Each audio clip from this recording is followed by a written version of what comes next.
Hey, what's up? It's cute Watif. This side. Today we will be seeing what if Bakugou had dark past. Now before we move ahead with the FIC, leave a like and subscribe to the channel for future Watifs like this.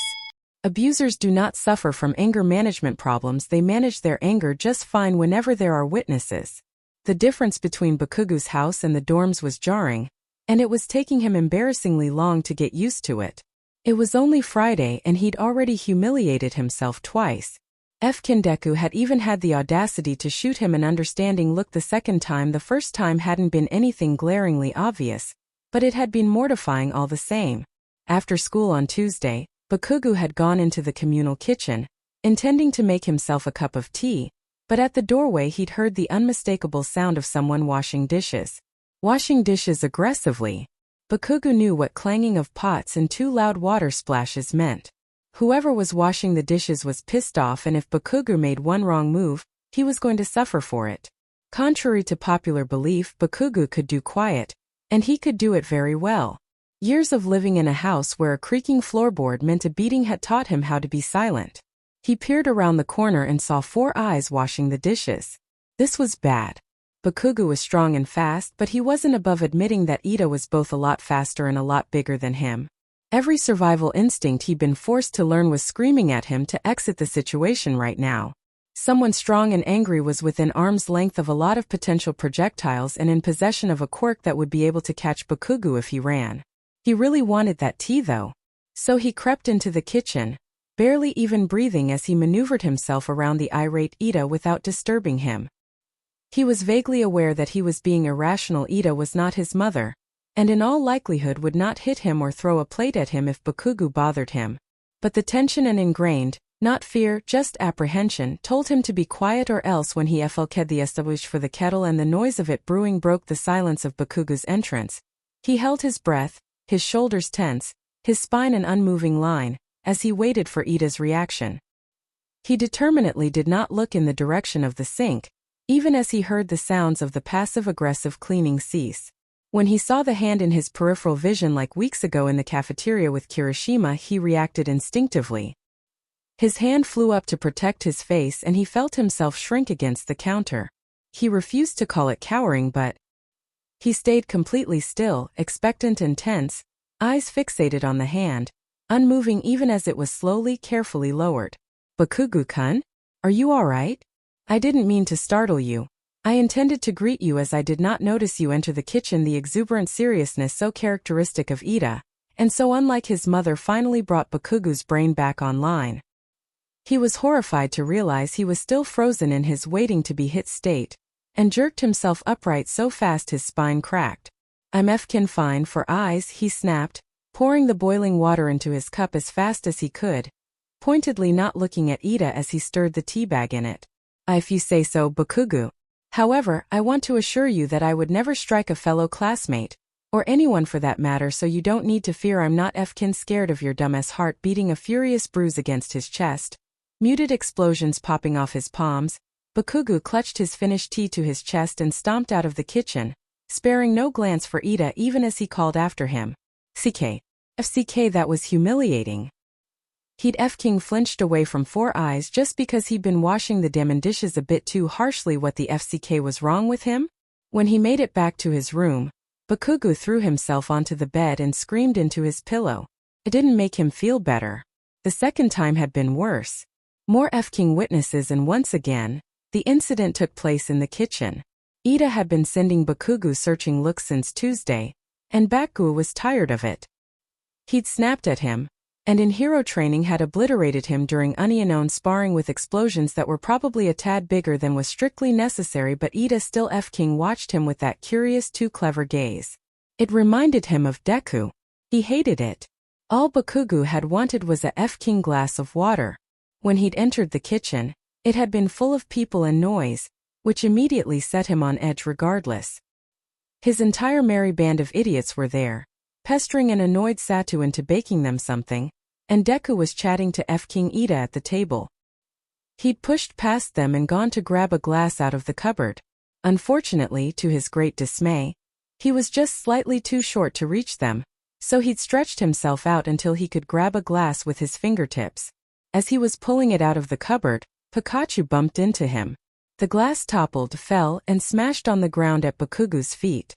Bakugou's gaze zeroed in onto the broken glass, and despite his logical mind yelling that it wasn't his fault, he should start shouting at Kaminari now to keep up appearances, the much bigger part of his mind that had tried to keep him safe all these years was saying, if I get up, Mama's gonna be angry, oh no. He dropped to his knees with a thud, dull pain reverberating through them that Bakugou hardly felt. His mind was purely on autopilot as he muttered apologies and scooped up the broken glass with his bare hands. BLD welled up and trickled down his wrist, staining the floor, but Bakugou paid the pain no mind. I'm sorry, I didn't mean to, I'll clean it up. I'm sorry. Someone crouched down beside him, and Bakugou picked the glass up faster. He vaguely registered a familiar voice telling him that it was okay to breathe, but he couldn't focus on anything other than his task. Didn't the person get it? He had to clean this up fast or his mama would be mad, and he would get hurt when he had all the glass pieces in his hand. He lurched to his feet and threw them in the bin. Only then, with the danger averted, did his breathing start to slow and his hands start to hurt. As the panic subsided, his defenses came back up, and so did his logical mind. Oh no! The entire kitchen had just watched him apologize on his knees and clean up broken glass with his bare hands like a madman. How the FCK could he explain that humiliating display of weakness away? He turned around. As luck would have it, the first gaze he met was Deku's, and his eyes were darkened with an understanding and sympathy that made Bakugou's BLD boil. How dare he act like he knew him? FCK off with that look, Deku figuring the well-worn disguise of anger, no matter how flimsy it now appeared, would be the most reliable course of action. It hadn't failed him yet, after all. He set off some explosions that were more sound than actual danger, and shouldered Deku as strong as he could on his way out of the kitchen. Kakin, are you okay? Shut the FCK up. Deku, leave me the hell alone. He'd made his escape. Judging by the looks he'd gotten in class today, no one had forgotten, and he was followed by more pairs of eyes than he could count. It left him uneasy and tense the whole day. He supposed he deserved to feel that way though. Being weak like that was unforgivable by itself, but in front of others. Bakugou was disgusted with himself. He had to fix this. Had to show them he was stronger than all of them. He just didn't know how yet. A text from his father. Dad, 1849, I'll see you at 8, my Kit Kat. I've missed you so much this past week. Maybe his weakness meant he deserved the visceral fear he felt at the reminder of what was going to happen tomorrow too. Saturday was spent in awful anticipation. He finished all the homework set for the next week, and spent 2 hours in the gym and then another one in the shower. For some reason he was so much more scared now that he didn't live under the same roof as him anymore. He didn't know why. All he knew was that his hands wouldn't stop shaking, and he kept looking at the time like that would somehow slow it down, and his heart felt like a lead weight in his chest. It was strong to breathe. He knew this was gonna hurt. He'd hoped that maybe the presence of security cameras would mean his father wouldn't risk making the trip, but his father had found the freely available UA safety pamphlet meant for parents online. No cameras in their rooms and the hallways the rooms were situated in, nor in the changing rooms for the students' privacy. For once, Bakugou wished UA would give them a little less privacy. When his father knocked on his dorm room door at exactly 8:00 p.m., Bakugou found himself hysterically wondering if his father was angry now that Bakugou had a lockable door. Probably not, considering it meant once it closed and locked with him inside, Bakugou had about as much freedom as he did back at home. So none, Bakugou thought, and opened the door. His father was clearly quite impatient today. He barely said hello, just fixed Bakugou with his usual hungry look. He took off his belt and unbuttoned his trousers quickly, not drawing out the action so he could watch the apprehension on Bakugou's face like he usually did. He pulled Bakugou's clothes off with a strange urgency, and threw them onto the floor without any care. He didn't even bother moving the 3 steps to the bed, just threw Bakugou onto the floor and knelt down behind him. But Bakugou only really understood the danger behind this impatience once he felt his father pressing against him without even using his fingers first. No, wait! A hand muffled Bakugou's scream. When his father was finished, he pulled out, ignoring Bakugou's exhausted whine at the sharp stab of pain, and patted his butt gently. I missed you so much, Kit Kat. I really needed that. Your butt never disappoints, his father whispered. He moved in front of Bakugou, gripped his chin and pulled his face up towards his. Bakugou stared at him, at his self-satisfied smirk, his vision blurry with unshed tears. When his father leaned down and kissed him, he felt one slide down his cheek. "That's my little slot," his father grinned and let go. Bakugou's head hit the floor again with a thump, and his father stood up. In his peripheral vision he could see the man stand up, wipe the BLD off himself with a tissue, and tuck himself back into his trousers. "I'll see you next week, Kit Kat," he winked, and then he was gone. Bakugou was alone. He curled up as much as his sore body would allow, and carefully put a finger between his thighs. He came back red. Biting back the whimpers at the pain with the last remnant of his self-control, he pulled himself to his feet. Using the wall to steady himself, he limped to the bathroom, trying his hardest to ignore the feeling of BLD and something so much worse trickling down his legs. He stood in the shower for the second time that day and watched the water turn red, then pink. He scrubbed his body until it felt raw, but it wasn't enough. He still felt like his father's breath was under his skin, the fingerprint bruises on his hips were sinking into his veins, the brand of his lips still all over his body, and the white streaks that mixed with the pink water going down the drain did nothing to alleviate the panic that some could still be inside him. He attacked the points of his body that felt dirtiest with wire wool. The bruises on his wrists, the scratches on his chest, the teeth marks on his collarbones. Even after BLD from outside his body instead of inside started staining the water pink, he still didn't feel clean. The tiny bleeding abrasions all over his body had done nothing to get rid of the filth. He still felt he was covered in. He threw the wire wool across the shower and slid slowly to his knees. He felt like his insides were coated with his father's semen. His body covered in the evidence of his shame. He hadn't felt truly clean for a very long time. He raked his nails along his thighs, and watched the BLD bubble up briefly before the water washed it away. If only he could wash away what happened to him so easily. What had been happening for so long? What would continue to happen? Because he was letting it happen. Because he was weak. Pathetic. Disgusting. AFG. If desperate sobs rose above the sound of the rushing water, there was no one in the room to hear them. Bakugou had no idea how he'd been coerced into this. He, Kirishima, Pikachu, Raccoon Eyes and Tapeface had all gathered in Kirishima's room for what Pikachu had declared was a Bakusquad bonding night that everyone had to attend. The only reason Bakugou was there was because he'd been promised that Pikachu would eat a whole ghost pepper, and he really wanted to see the fiasco that would undoubtedly turn into. He also wanted a distraction from everything. Yesterday with his father had hit him unexpectedly strong, in a way it hadn't since he was a child, and as much as he knew them to be true, he didn't know if he could handle another night of the thoughts his brain was coming up with to tear him apart. He'd cried himself to sleep last night, and right now he just felt unbearably hollow. If nothing else, these guys would provide him with more than enough noise to drown out the little voice in his head saying, "You're pathetic, disgusting. You should just kill yourself so no one has to put up with your weakness anymore. So Baku bro, what movie do you think we should watch?" Kirishima's voice brought Bakugou out of the downward spiral of his thoughts. "I don't care," he said truthfully. "Tch Baku, you're no fun," pouted Raccoon Eyes. Bakugou silently agreed with her. "We'll watch this one then," declared Pikachu, and they all settled against the side of the bed. Kirishima's arm came to rest around Bakugou's shoulders, and he automatically tensed. When Kirishima did nothing but smile at him and keep his arm in place, Bakugou found himself relaxing, bit by bit, until all the tension in his shoulders finally uncoiled.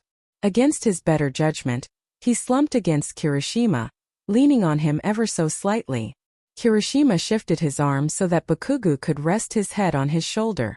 With the movie playing in the background, the other three chatting quietly around them, and the solid warmth of Kirishima's arm around his shoulders, Bakugou managed to drift, relaxed in a way he couldn't remember himself ever being.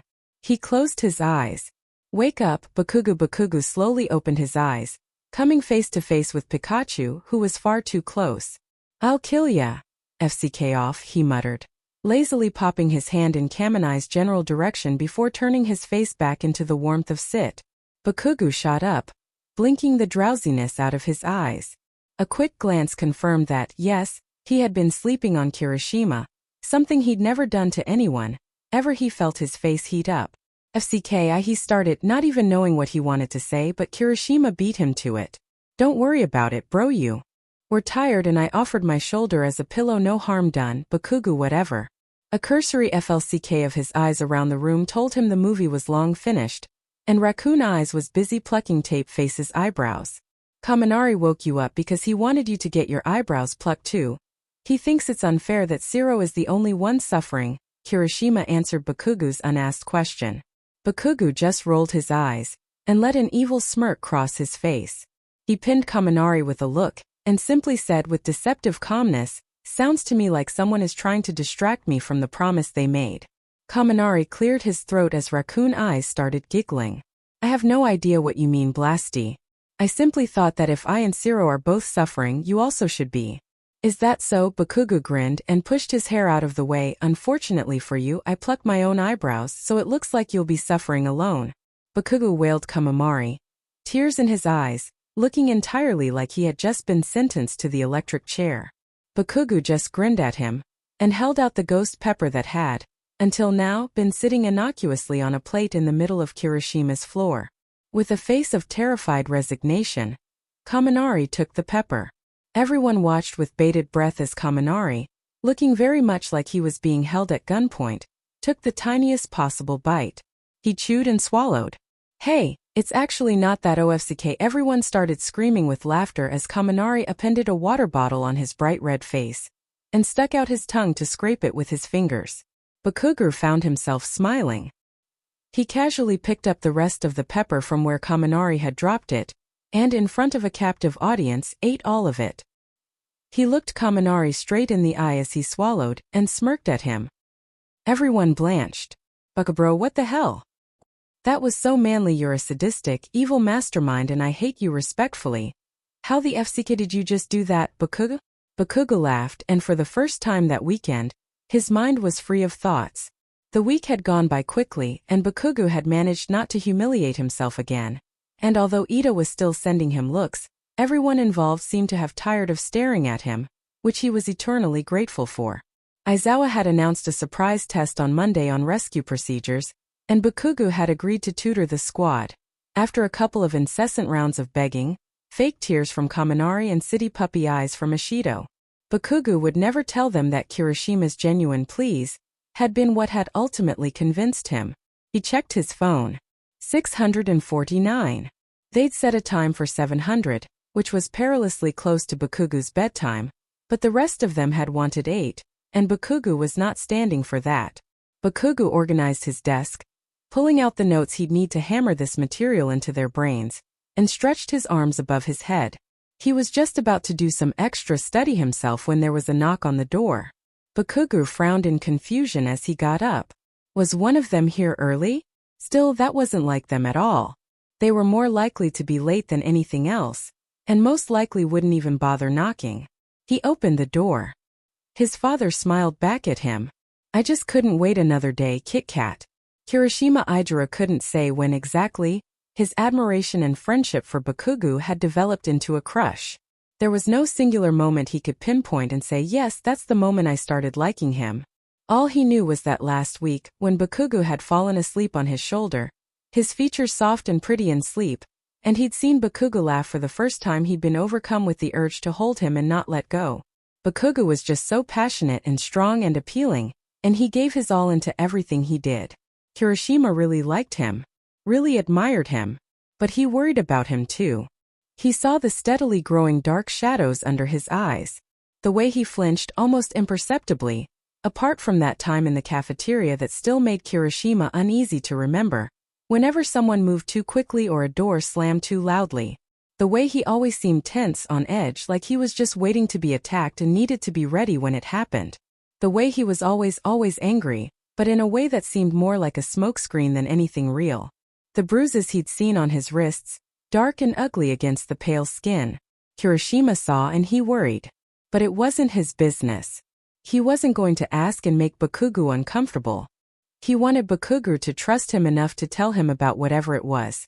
Even though he had his own suspicions, based on how little Bakugou spoke of his family, how he already seemed slightly more comfortable in his own skin 2 weeks into living in the dorms instead of at home. Kirishima was waiting outside his dorm for the other three to get here so they could arrive into the studying session together. Despite their best efforts, they were already 5 minutes late. Kirishima only hoped Bakugou wouldn't be too angry. Mina, Kaminari and Sero tumbled out of the lift at the end of the corridor and raced to where Kirishima was standing. Mina won to no one's surprise. Kirishima checked his watch as the others caught their breath. 706. Alright guys, let's try our best so we don't PSS Bakugou off too much. He turned and walked the short distance to Bakugou's room, the others following behind. He could hear odd, muffled grunts coming from behind the door. Maybe Bakugou was getting a quick workout in? How manly. Kirishima didn't even think to knock. He just pushed open the door.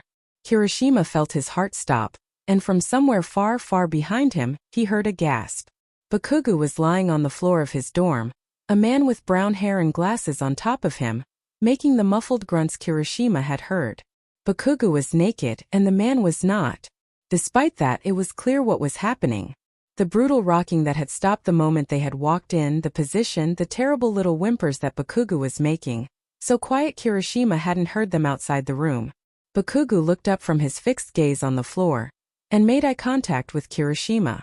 Kirishima wanted to cry, but his eyes were bone dry. Bakugou's eyes were empty, lifeless, but somehow still filled with such devastation that Kirishima's throat ached with the sob that was stuck in it.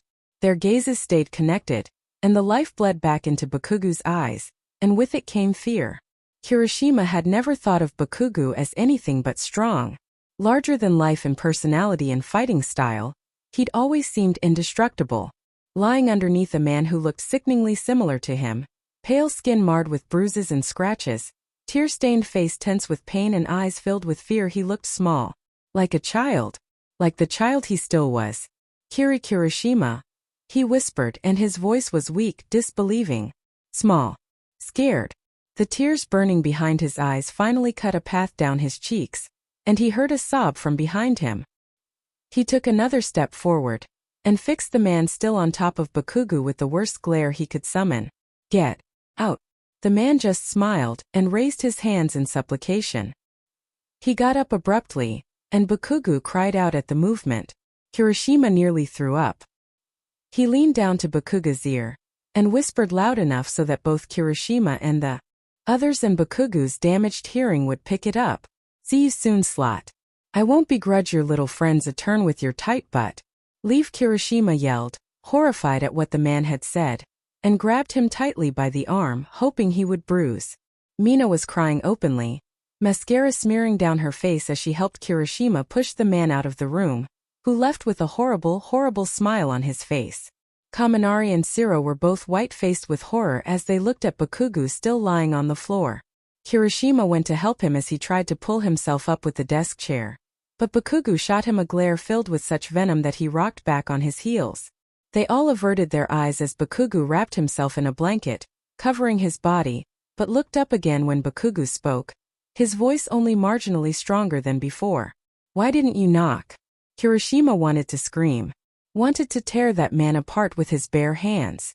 Wanted to hug Bakugou and never ever let go. I'm so sorry, Bakugou, he said, voice thick. Bakugou just lowered his gaze. Kirishima had no idea what to do. He'd known something was very wrong with Bakugou, but this? Kirishima watched the way Bakugou's shoulders shook with near-silent sobs as he stood in front of them. Saw the way he clutched the blanket, which Kirishima realized with a pang, was All Might themed in a white-knuckled grip, like it was the only thing keeping him upright. He saw the way the tears falling onto the floor mixed with the drops of BLD sliding down his legs. Kirishima saw and he worried. His heart broke for his friend, who had suffered in such a terrible way, and said nothing about it, had carried this weight all by himself. He wanted nothing more than to help him, and he knew the others crying behind him did too. But Kirishima had no idea what to do. As he watched his friend cry and cried himself and stayed frozen to the spot, he knew. He'd never felt more unworthy of being a hero. Trust takes a long time to form and only a single moment to break. Aizawa Shoyuta, despite what present Mike might try to claim, did not have favorites, nor did he harbor any kind of affection for a certain class. It was patently ridiculous. An accusation based on no evidence whatsoever. And yet, Seeing Bakugou Katsuki, a student so angry and defensive that red flags had been raised and waving practically since Aizawa had laid eyes on him, coming into school with bandages wrapped around his neck had sent a sharp and unexpected stab of pain to his heart. Worry would have been perfectly understandable. He was a teacher, and his student was showing clear signs of having been badly hurt, but this pulsing spike of pain that flared up every time he saw Bakugou was not. Every time he noticed yet another flash of a well-concealed, dark bruise on some part of his body. Every time he saw Bakugou push himself further and further and further in hero training, taking no breaks, striving for unattainable perfection. He only felt the pain more when, after moving into the dorms, he was approached by students who told him of how strange Bakugou was acting, that they were concerned and wanted to help him, but didn't know how. They described the hallmark signs of abuse, and Aizawa felt the pain in his heart burrow deeper. He'd suspected, hoped it wasn't true, but suspected nonetheless. No one was that angry all the time unless they were hiding something. Aizawa made up his mind to talk to Bakugou 2 weeks after the dorms were established. He wanted to help his student, prove to him that wanting help, needing help didn't mean weakness. He'd intended to talk to him on Friday after classes, but had gotten caught up in work that forced him to stay in the school late to complete it. Later, he cursed himself for this, for putting work above the well-being of his student, despite the fact that he couldn't possibly have known what would happen, couldn't possibly know of the extent to which Bakugou had suffered.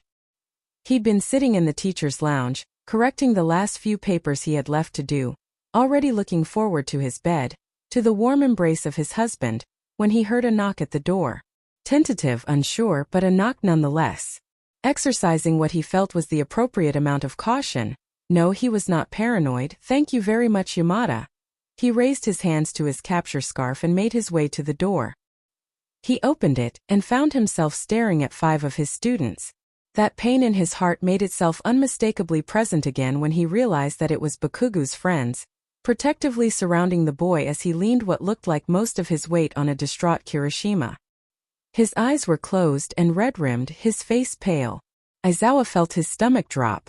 Aizawa-sensei, sorry to bother you so late, but we really need your help. Foreboding crept up his spine as he allowed the white-faced teenagers entry, noticing helplessly how small they seemed, fear and shock written in the tautness of their bodies. He sat down on the table as they sat down on the couch with Bakugou in the middle so he could face them. What's wrong? He asked, keeping his voice low.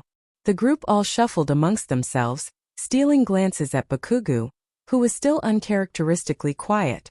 After a minute of silence so tense it felt deafening, Bakugou raised his head, opened his eyes and lifted them to meet Aizawa's. Aizawa found himself shocked at how weary they were. None of the fire he associated with his most volatile student anywhere to be seen. Bakugou opened his mouth and Aizawa held his breath, fearing what was going to come out. But Bakugou said nothing, looking up at Aizawa with a look that he could all too easily read without the barrier of rage to hide it. Uncertainty. Fear. Aizawa's heart hurt again. Bakugou, I promise you, whatever is wrong, I will do everything in my power to help you.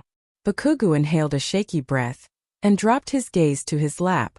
His next words came out shaky, rough, and far too quiet.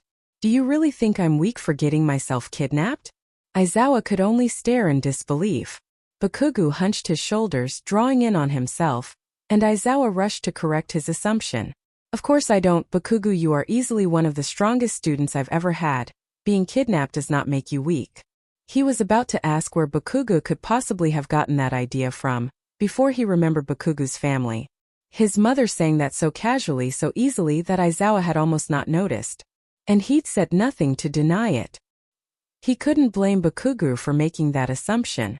Bakugou looked back up at him, and Aizawa was horrified to see that there were tears building in his eyes. His voice was almost a whisper when he said, "Do you promise?" Aizawa felt his heart break from the pain that spiked through it when he heard that earnest question, so unlike the fiery student he worried about. "I promise I don't think you're weak. You're strong, Bakugou." He looked him dead in the eyes as he said it, needing Bakugou to read the sincerity in his own eyes, and was therefore granted the terrible privilege of witnessing the moment Bakugou fell apart.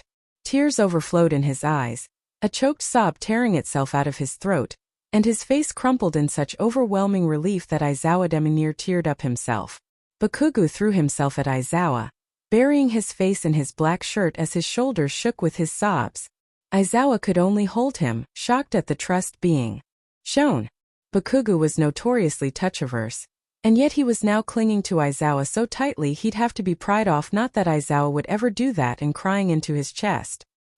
He spared a glance to the other four, and saw them sitting on the couch, faces twisted in pain as they watched Bakugou break down. I am no tea, Bakugou cried into Aizawa's chest, and he felt his heart clench.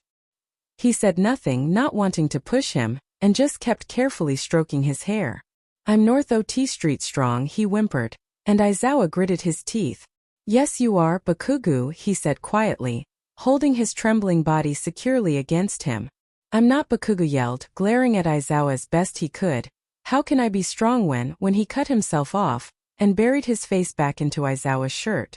Aizawa had the terrible feeling that he was about to receive confirmation for his suspicions that Bakugou was abused, and he wanted nothing more than to erase this hurt away from the boy shaking in front of him now, but he couldn't. He could do nothing other than the boy's hair again, and attempt to reassure him that he was strong, unbelievably so. He touches me, Aizawa-sensei, he touches me. Aizawa's heart stopped. Shattered. Horror filled every corner of his mind, shock numbed his tongue, and he could do nothing to stop the tears from slipping out of his eyes. He held Bakugou tighter, wordlessly offering the support he couldn't voice.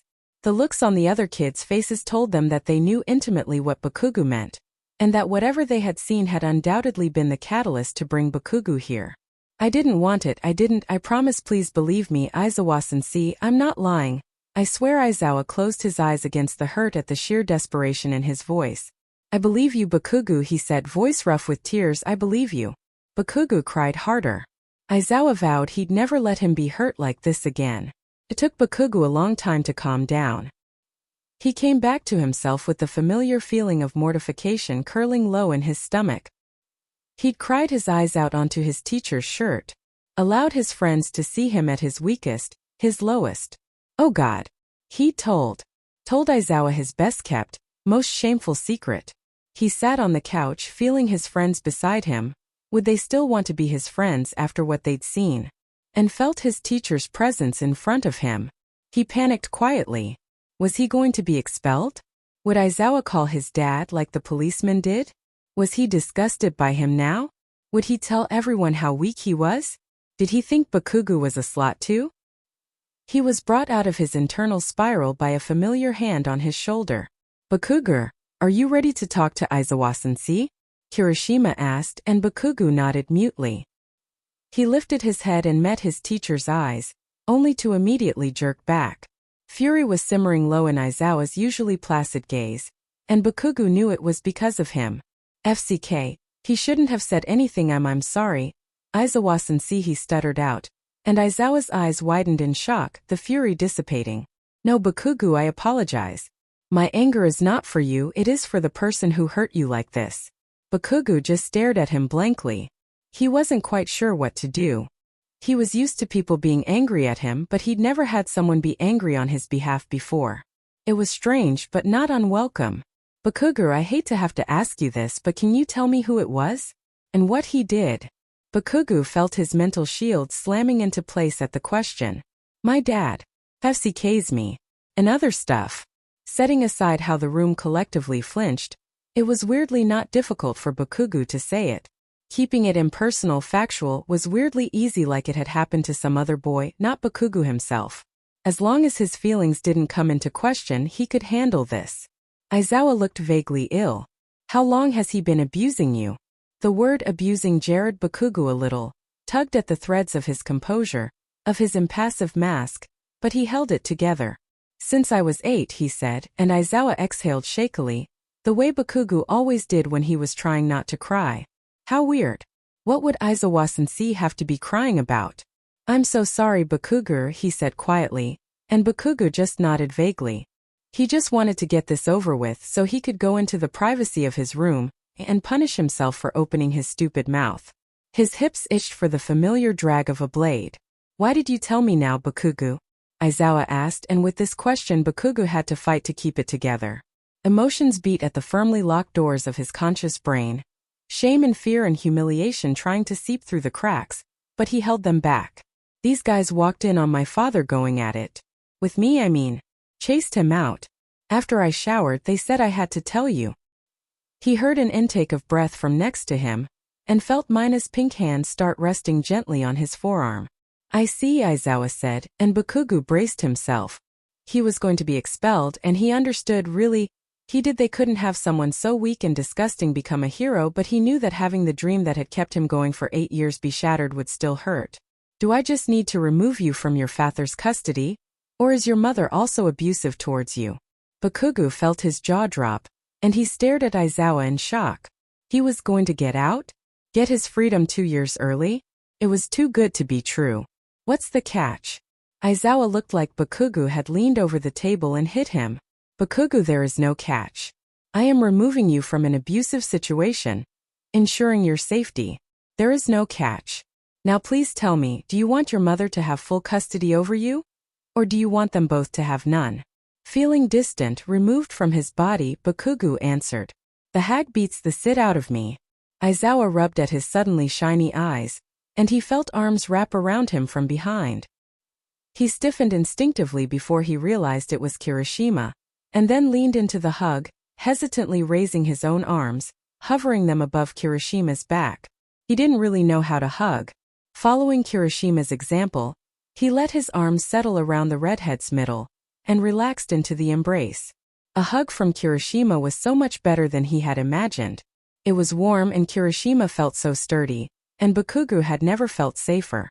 He was tucked underneath Kirishima's chin, Kirishima's arms securely surrounding him, and Bakugou felt like nothing could hurt him in here. Bakugou, he heard Aizawa say, and lifted his head to look at his teacher. Do you have any family members you can live with? Any relatives to take custody? Bakugou just shook his head. That was part of the reason he'd never said anything. He only had his parents. He had nowhere to go. All right, sighed Aizawa and pulled out his phone, typing on it quickly before waiting.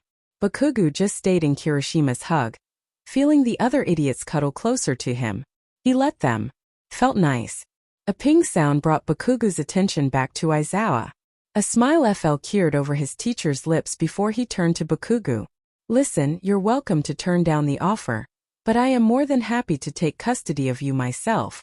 For what felt like the 100th time, Bakugou was left staring at his teacher in utter disbelief. You want me? You want me to live with you? I do. Bakugou could only blink at him. With the amount of times his mother had told him she wished he was never born ringing in his ears, the only thing he could think to say was you'll regret this. Aizawa just smiled at him, and later, Bakugou would realize that this was the first time he'd seen his teacher actually, properly smile, and said, I can assure you I won't. The Bakugou who climbed into bed that night was wildly different to the one who'd got out of it that morning. For one thing, he had Aizawa-sensei's promise that neither of his parents would come near him until he was legally in his custody. For another, he still had the lingering warmth in his chest from the hug Kirishima had given him, bringing a traitorous smile to his face every time he remembered it. And perhaps the biggest difference of them all, Bakugou was feeling something he hadn't felt in a long time.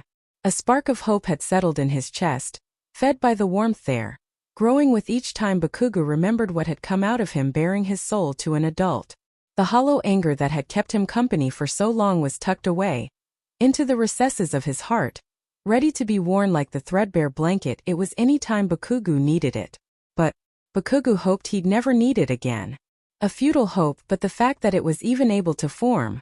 When he fell asleep, it was with an ease he hadn't felt in a lifetime. I am a forest fire. And I am the fire, and I am the forest, and I am the witness watching it. Bakugou still couldn't quite believe what had happened only the day before.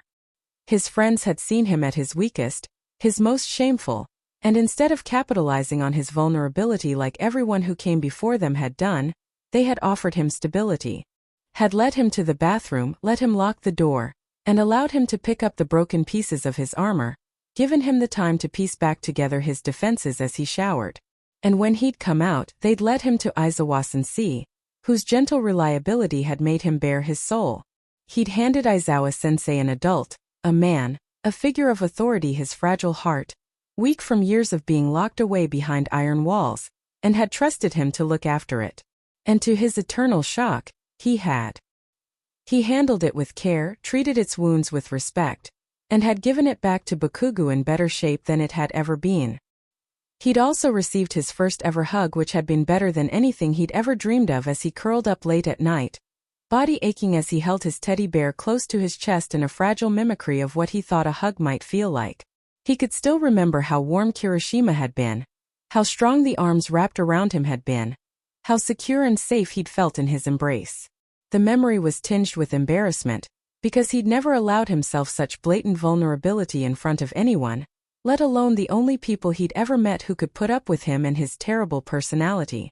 But at the same time, it was among his most prized memories, right up there with the moment he'd first taught himself to fly with his quirk, and the moment he'd walked into UA for the first time. Aizawa had told Bakugou that he was going to try and handle the custody situation quietly, to avoid a court case involving Bakugou by any means possible. Bakugou was honestly not sure if his parents would fight it. He knew his father would be loath to give up his favorite form of stress relief, and his mother would probably miss the convenience of her favorite punching bag. But on the other hand, they had both told him on multiple occasions how much they wished he'd never been born, that he'd ruined their lives and their careers. So he wasn't sure what way it would go. He hoped Aizawa would be able to keep it quiet. He DM begged Aizawa not to press criminal charges. His teacher had been adamant that his parents had to face consequences for what they had done, but Bakugou had told him what he knew to be the truth. The Bakugas were filthy rich, and any case Aizawa would bring against them, whether it be simple child abuse or sexual assault of a minor, would become a long, strong battle that would reach the media within days. Bakugou knew his parents would get the best lawyer money could buy, and he knew that even with physical proof and his own testimony, it would still be a 50-50 chance whether they would actually face any punishment. And he knew any trial would become public, what with the Bakugas' prominence in the fashion world, and Bakugou would, regardless of the outcome, be forever seen as a victim. He didn't think he could stand that. Aizawa had acquiesced with great reluctance, but Bakugou was certain that once his custody was Aizawa's, the man would bring it up again. It was a novel thing to have an adult he respected be so vehement about sending his parents to prison, but it also made him feel strangely warm inside, so he wasn't going to complain. He still couldn't quite believe that he was going to be free, that he was going to get out. He was still waiting for the other shoe to drop, but at the same time he was daring to hope for probably the first time in his life. He should have known really that it was far too good to be true. The day had started off remarkably well, suspiciously well, in fact, but Bakugou had decided to give life in general the benefit of the doubt for once. He'd headed downstairs after a restless night that hadn't done much in the way of his perpetual state of exhaustion. Nightmares of his father, his mother, of Toga, of the sludge villain, they all still plagued him. It was endlessly irritating. Things were looking up for the first time in Bakugou's whole life, and his stupid, weak brain still insisted on bringing up all the worst things he'd ever experienced every night, like a particularly malicious broken record. When he reached the kitchen, the whole Bakusquad had already been assembled there, making a valiant attempt at cooking breakfast. Kirishima had beamed at him upon seeing him, and had approached him slowly, telegraphing his movements, something that both mortified him and made him feel inexplicably cared for in equal measure. When Kirishima's arms wrapped around him, Bakugou could hardly believe his luck. He realized that this hug was likely due to his nightmares not being as quiet as he'd like them to be, but he didn't let that poison what was quickly becoming his favorite place to be, Kirishima's arms. He steadfastly pushed down the voice that sounded eerily like his mother hissing, "You're disgusting," thinking of him that way, ignored how his cheeks heated up, and relaxed into the hug. He still didn't really know what to do with his arms, and settled them awkwardly across Kirishima's shoulders. He had to suppress the urge to mentally add another tally mark to the hug count in his mind. It was now a grand total of 2-3 if you counted Aizawa, which Bakugou didn't, out of sheer mortification, and both of them were Kirishima. He was aware how pitiful the number was, but still, a few days ago it had been none, so he considered this a success. Bakugou's higher brain power promptly shut down when one of Kirishima's hands trailed up his back with a gentleness that Bakugou would never have expected from such a solid guy, and cupped the back of his head. At this, Bakugou really couldn't suppress the blush that erupted over his face. He dug his face deeper into Kirishima's shoulder to hide it, and almost missed it when Kirishima spoke. His brain felt like melted honey, the intimacy of this hug scrambling all of his cognitive functions, but he finally managed to process the question. "You okay, Bakugou? I heard you last night and I was worried." "Am fine, Kirishima," Bakugou muttered, and with great reluctance extricated himself from Kirishima's hold. He looked over his shoulder, noticing Kaminari's wink and Mina's eyebrow waggle, and chose to ignore them, feeling uncharacteristically gracious. Probably because of how the hug had released all the tension from his shoulders. "We made breakfast," Bakugou eyed Kaminari with skepticism. "Is it edible?" Kaminari let his face fall dramatically, and Bakugou smirked at him. "Bakugou, don't be so mean." Bakugou just snorted at his whining, and joined them at the table, not bothering to hide the small smile on his face at how nothing had changed. They still treated him the same, and Bakugou was genuinely grateful. He just didn't really know how to show it.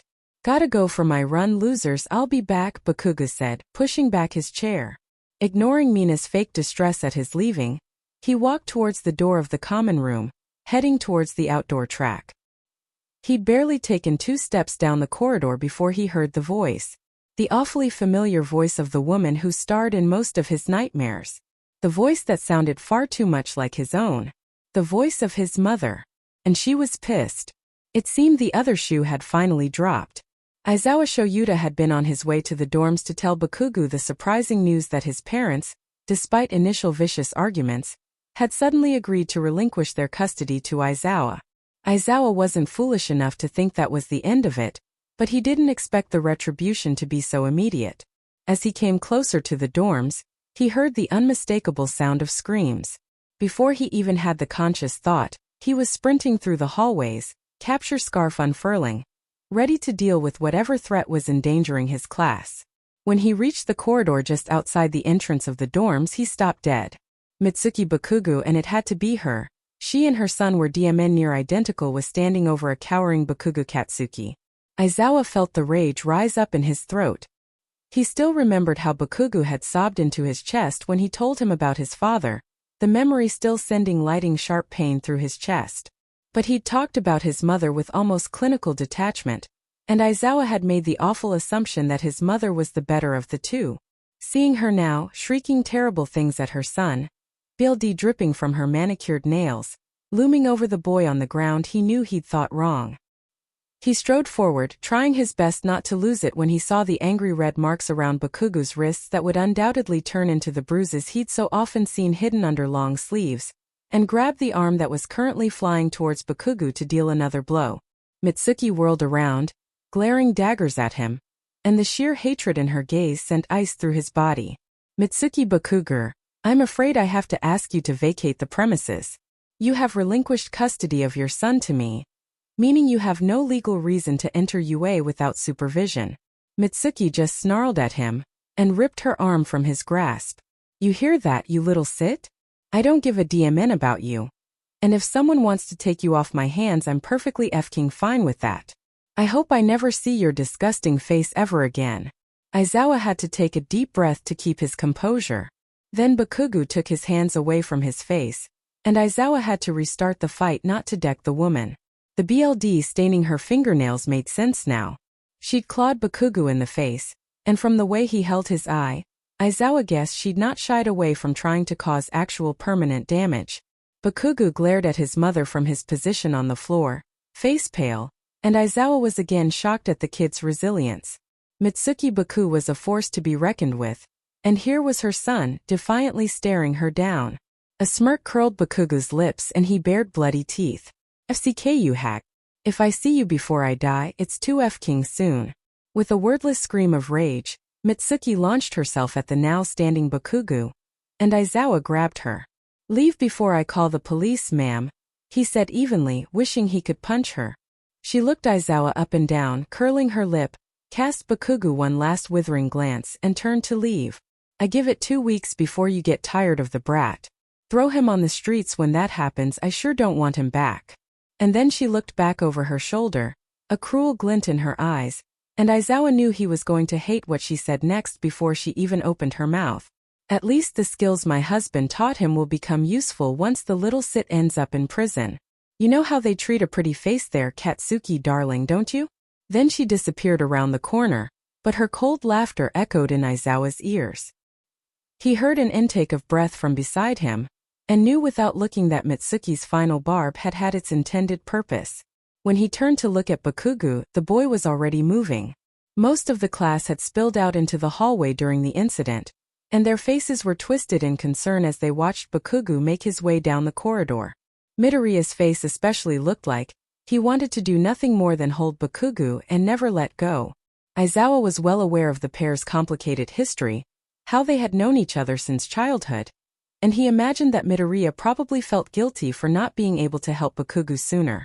But he was also just as aware that Midoriya was probably the last person Bakugou would ever accept help from. "Bakugou, where are you going?" he asked the boy, uncomfortably aware of the BLD dripping down his wrist from the injured eye. "Recovery girl," replied Bakugou, voice tight with pain. With a heavy heart filled equal parts with endless grief and a burning, righteous anger at the people who called themselves Bakugou's parents, he let him go. Bakugou was actively fighting the urge to scream. He should have known his mother wouldn't just let him leave her clutches without a fight. He had no idea how she'd gotten into UA, but he assumed money had something to do with it. Her final words to him were still echoing in his mind. "Skills my husband taught him. Once he ends up in prison, you know how they treat a pretty face there, Katsuki." He wanted to throw up. He'd known that his mother knew. She'd never mentioned it quite so explicitly though, and it made his heart ache. He felt unmoored, lost, anchored to reality only by the sharp agony on the right side of his face. The pain felt like a living thing, surging and scratching underneath the hand pressed to his eye. The BLD steadily flowing down his arm was warm, and it helped. The rest of him felt ice cold. She'd lunged at him upon seeing him, and even with his natural reflexes, he hadn't been able to avoid her manicured claws gouging into his face. CK. At least it was confirmed now legally, she was no longer his mother. It almost made the pain worth it. When he sat down in Recovery Girl's office, he felt like he might pass out at any moment. The old lady had paled when she'd seen him and the amount of BLD soaking into his sleeve, and she'd directed him straight onto a bed. She motioned for him to take his hand away from his eye, and had inspected it, worry etched into her every feature. "Bakugou dear, I'm afraid the damage is quite extensive, so if I am to prevent blindness in your eye, I will not be able to heal the injuries themselves." She sounded genuinely distressed by this, but honestly Bakugou had expected it. This was his mother's parting gift. She'd want it to be something he couldn't just get rid of. Aizawa felt only bone-deep fury as he sat next to the bed Bakugou was unconscious on. Half of his face was swathed in bandages, and though Recovery Girl had assured him that the damage to his vision would be minimal, as she had healed him to the extent of her ability, he was still in shock that Mitsuki would be so callous as to intend to disable her son. Bakugou looked so young lying there on the stark white sheets. His face nearly matched the bed, it was so pale. His visible eye was shadowed with a bag so dark it rivaled Aizawa's own. His uncomfortably thin wrists had indeed bruised, and Aizawa found himself concerned about how much and how often Bakugou was eating. He'd often noticed how rigid and disciplined Bakugou was with exercise and nutrition, but he'd attributed it to his perfectionism and incessant need to be the best. Now, after having met Mitsuki, with the beauty and the body of a successful model, and been witness to her endless cruelty, he wondered if it wasn't something deeper. He looked down at the dokamiants in his hands, and fought the urge to crumple them and throw them in the nearest bin. The official relinquishing of custody of Bakugou Katsuki to Aizawa, a restraining order against Mitsuki and Masaru Bakugou, a sizable donation to Yue and Aizawa himself for the care of Bakugou, and an assurance to keep the details concerning Bakugou Katsuki under a strict GG order. There would be no challenging of Aizawa's claim to Bakugou. This was all only if criminal charges were not pressed against the Bakugas. Ever. Aizawa was so tempted to tear up all the papers and immediately call the police. These people did not deserve to get off practically scot-free. They deserved to rot in prison for what they'd done to their child. But the Bakugas wouldn't let this fly under the radar. Aizawa had no doubt that they would do as Bakugou feared and drag this out, with the sole intent of hurting Bakugou, further humiliating him in one final, devastating way. And Aizawa remembered the desperation in Bakugou's eyes as he'd nearly begged him to keep this under wraps. the poorly concealed terror at the thought of having to go to court over this. He knew he couldn't ask that of him. Because as much as he wanted to see his parents punished, he didn't want it to happen at the cost of Bakugou's privacy and mental health. For probably the first time in the kid's life, Aizawa would put him first. With a shaky hand, Aizawa signed the papers. He signed the papers that would officially make Bakugou his son. He also signed the papers that would rob his son of his right to seek justice for what had happened to him. For the first time since Bakugou had bared his heart to the man, Aizawa cried. He cried silently, so as not to wake up the sleeping boy.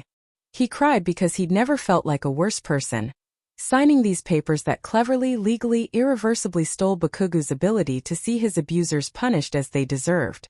And as he cried, the boy lying on the bed turned over, and in sleep placed his dangerous, explosive hand atop his teacher's in an unconscious moment of kindness. The teacher gripped that dangerous hand, and bowed his head to touch the back of it. No one will hurt you again. I swear it. One day we won't feel this pain anymore. As much as I'd like the past not to exist, it still does. When Bakugou woke up, he wasn't a Bakugou any longer. The official stack of documents left beside his bed told him that, now, he was Aizawa's son.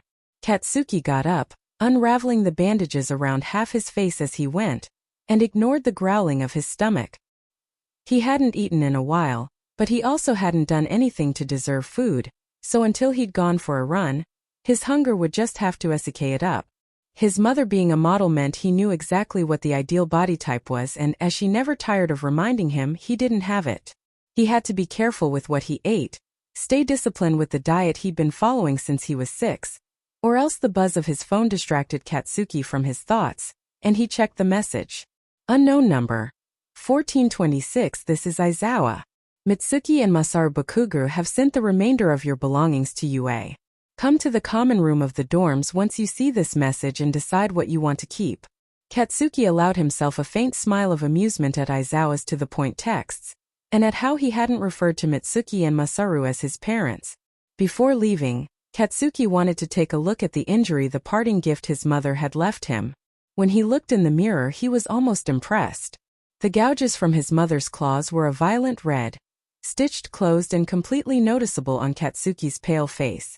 Katsuki had a brief, but intense, moment of sympathy understanding, even for Todoroki. Facial scars were undesirable. They were obvious. They drew attention. Katsuki could already feel the stares that he was going to receive, multiplied tenfold due to the glaring neon sign that was his weakness scratched over his eye. With a resigned sigh, Katsuki tugged the hood of his jumper over his head and headed for the common room. He could try to delay the inevitable for as long as possible at least. Kirishima Ijuru was, in a word, wrung out.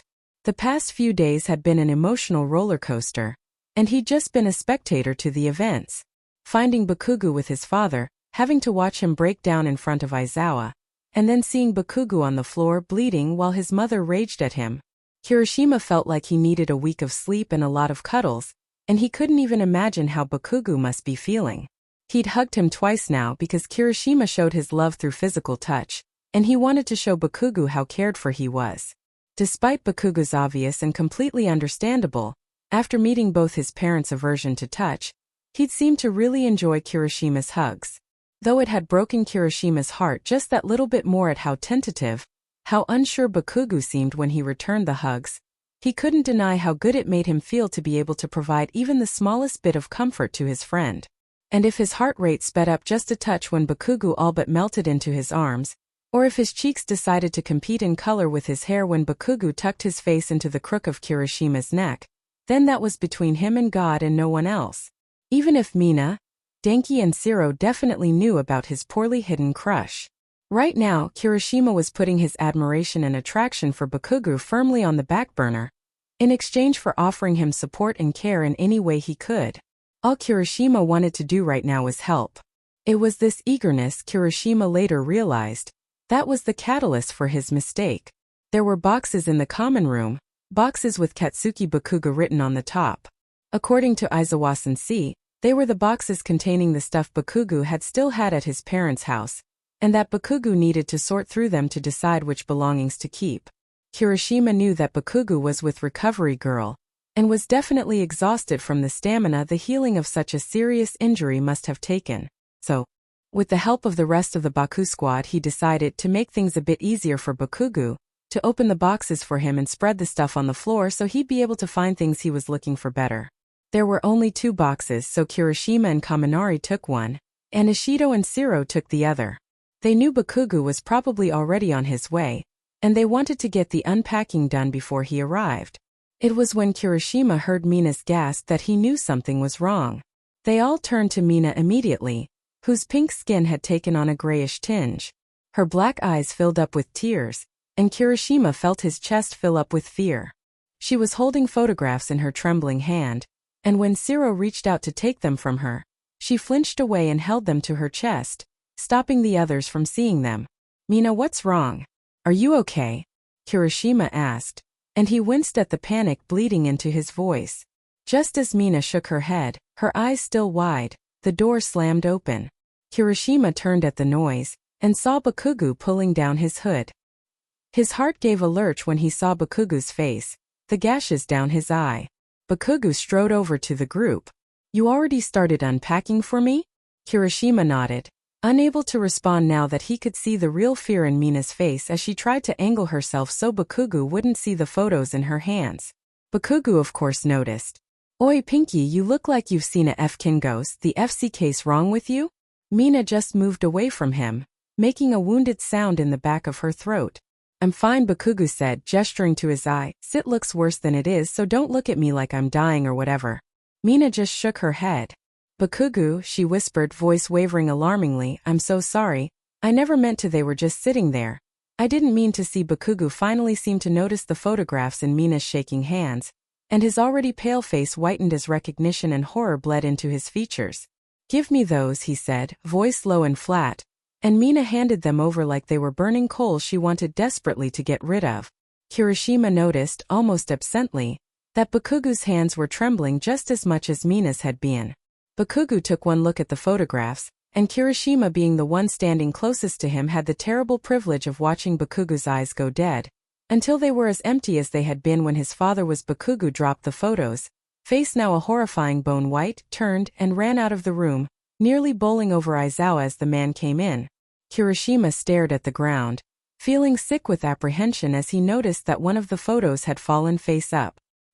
He barely heard Mina stammering an explanation to Aizawa, her voice quiet and fearful. He barely registered Aizawa's face hardening, and him taking off after Bakugou at a sprint. He crouched down and picked up the photograph. Wide, terrified red eyes stared back at him. A little blonde boy, unmistakably Bakugou, was lying on a bed, his hands tied above his head with a man's tie. He was wearing red lingerie. There were bite marks and bruises all over his too thin torso. His legs were spread. Kirishima dropped the photo, turned to the side, and vomited. Katsuki ran. He ran as fast and as strong as he could. He could still see the picture in his mind's eye, could still remember exactly when it was taken, the event coming back to him in nauseating clarity. He could almost feel the silk and lace of the lingerie on his skin, could almost feel the big warm hand lying threateningly on his throat, could almost feel his father inside him.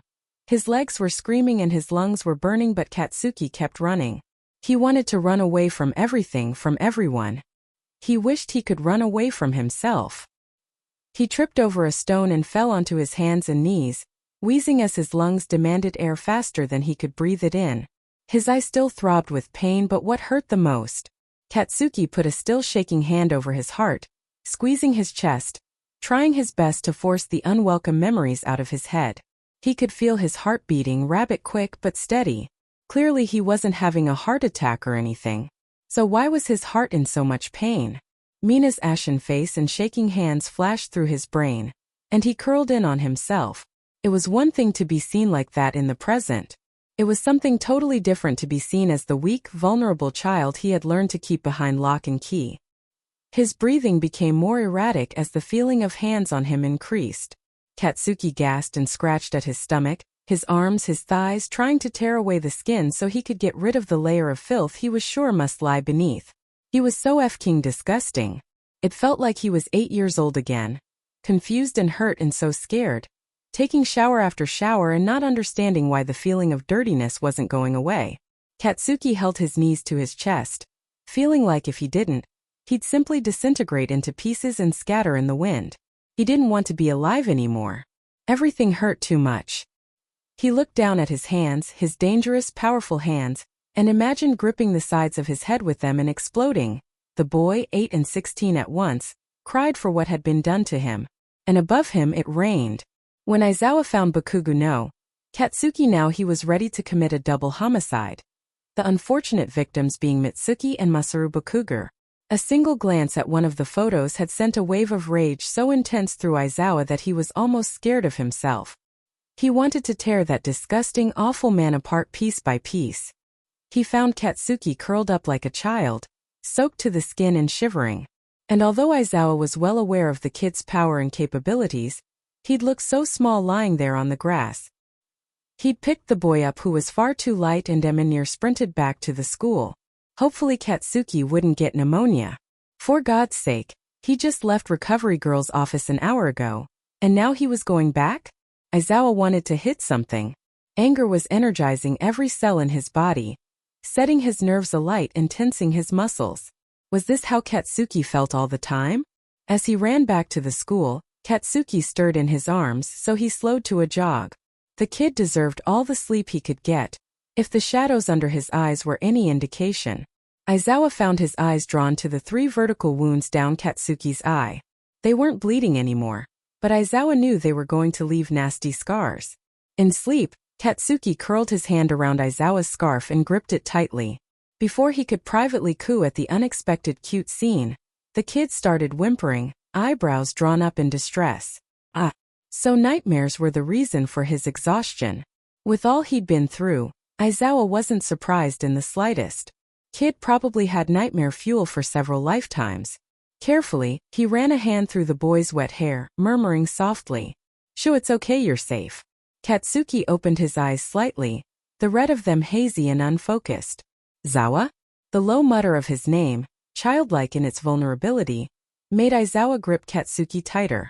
"Yeah, it's me, kid, you're okay, you're safe," Katsuki whimpered again, and Aizawa realized abruptly that this wasn't teenage Bakugou, hardened and bitter, hiding his pain behind a wall of anger. This was the child he'd been, innocent and vulnerable.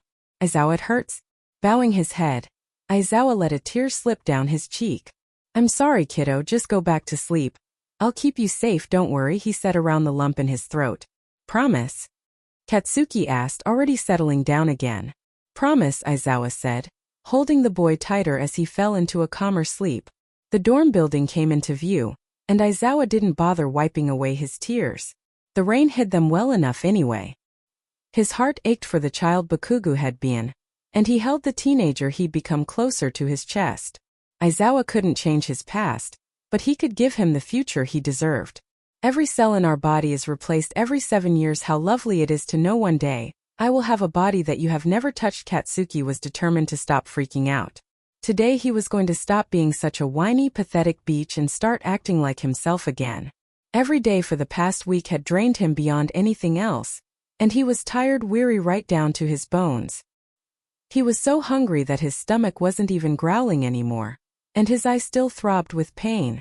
But he knew that his friends had been hurt by the past events too, probably even more than him. Hell, he'd been dealing with it for nearly a decade. They'd had it shoved in their faces quite literally, and he knew for a fact they definitely weren't okay. He wanted, for probably the first time ever, to comfort someone, make them feel better. Unfortunately, everyone else had a 16-year head start on how to be gentle with your friends. Hell, a 16-year head start on having friends at all, so he knew that anything he tried would look clumsy and pathetic. He hated looking incompetent, or like he didn't know how to do something. But if anyone deserved what would probably definitely be utterly pathetic attempts at comfort, it was them. His friends. The ones that, and it stung to say it, that he'd needed help, but it was the undeniable truth had saved him. So he wasn't going to have yet another mental breakdown. Wasn't going to freak out. Wasn't going to worry anyone again.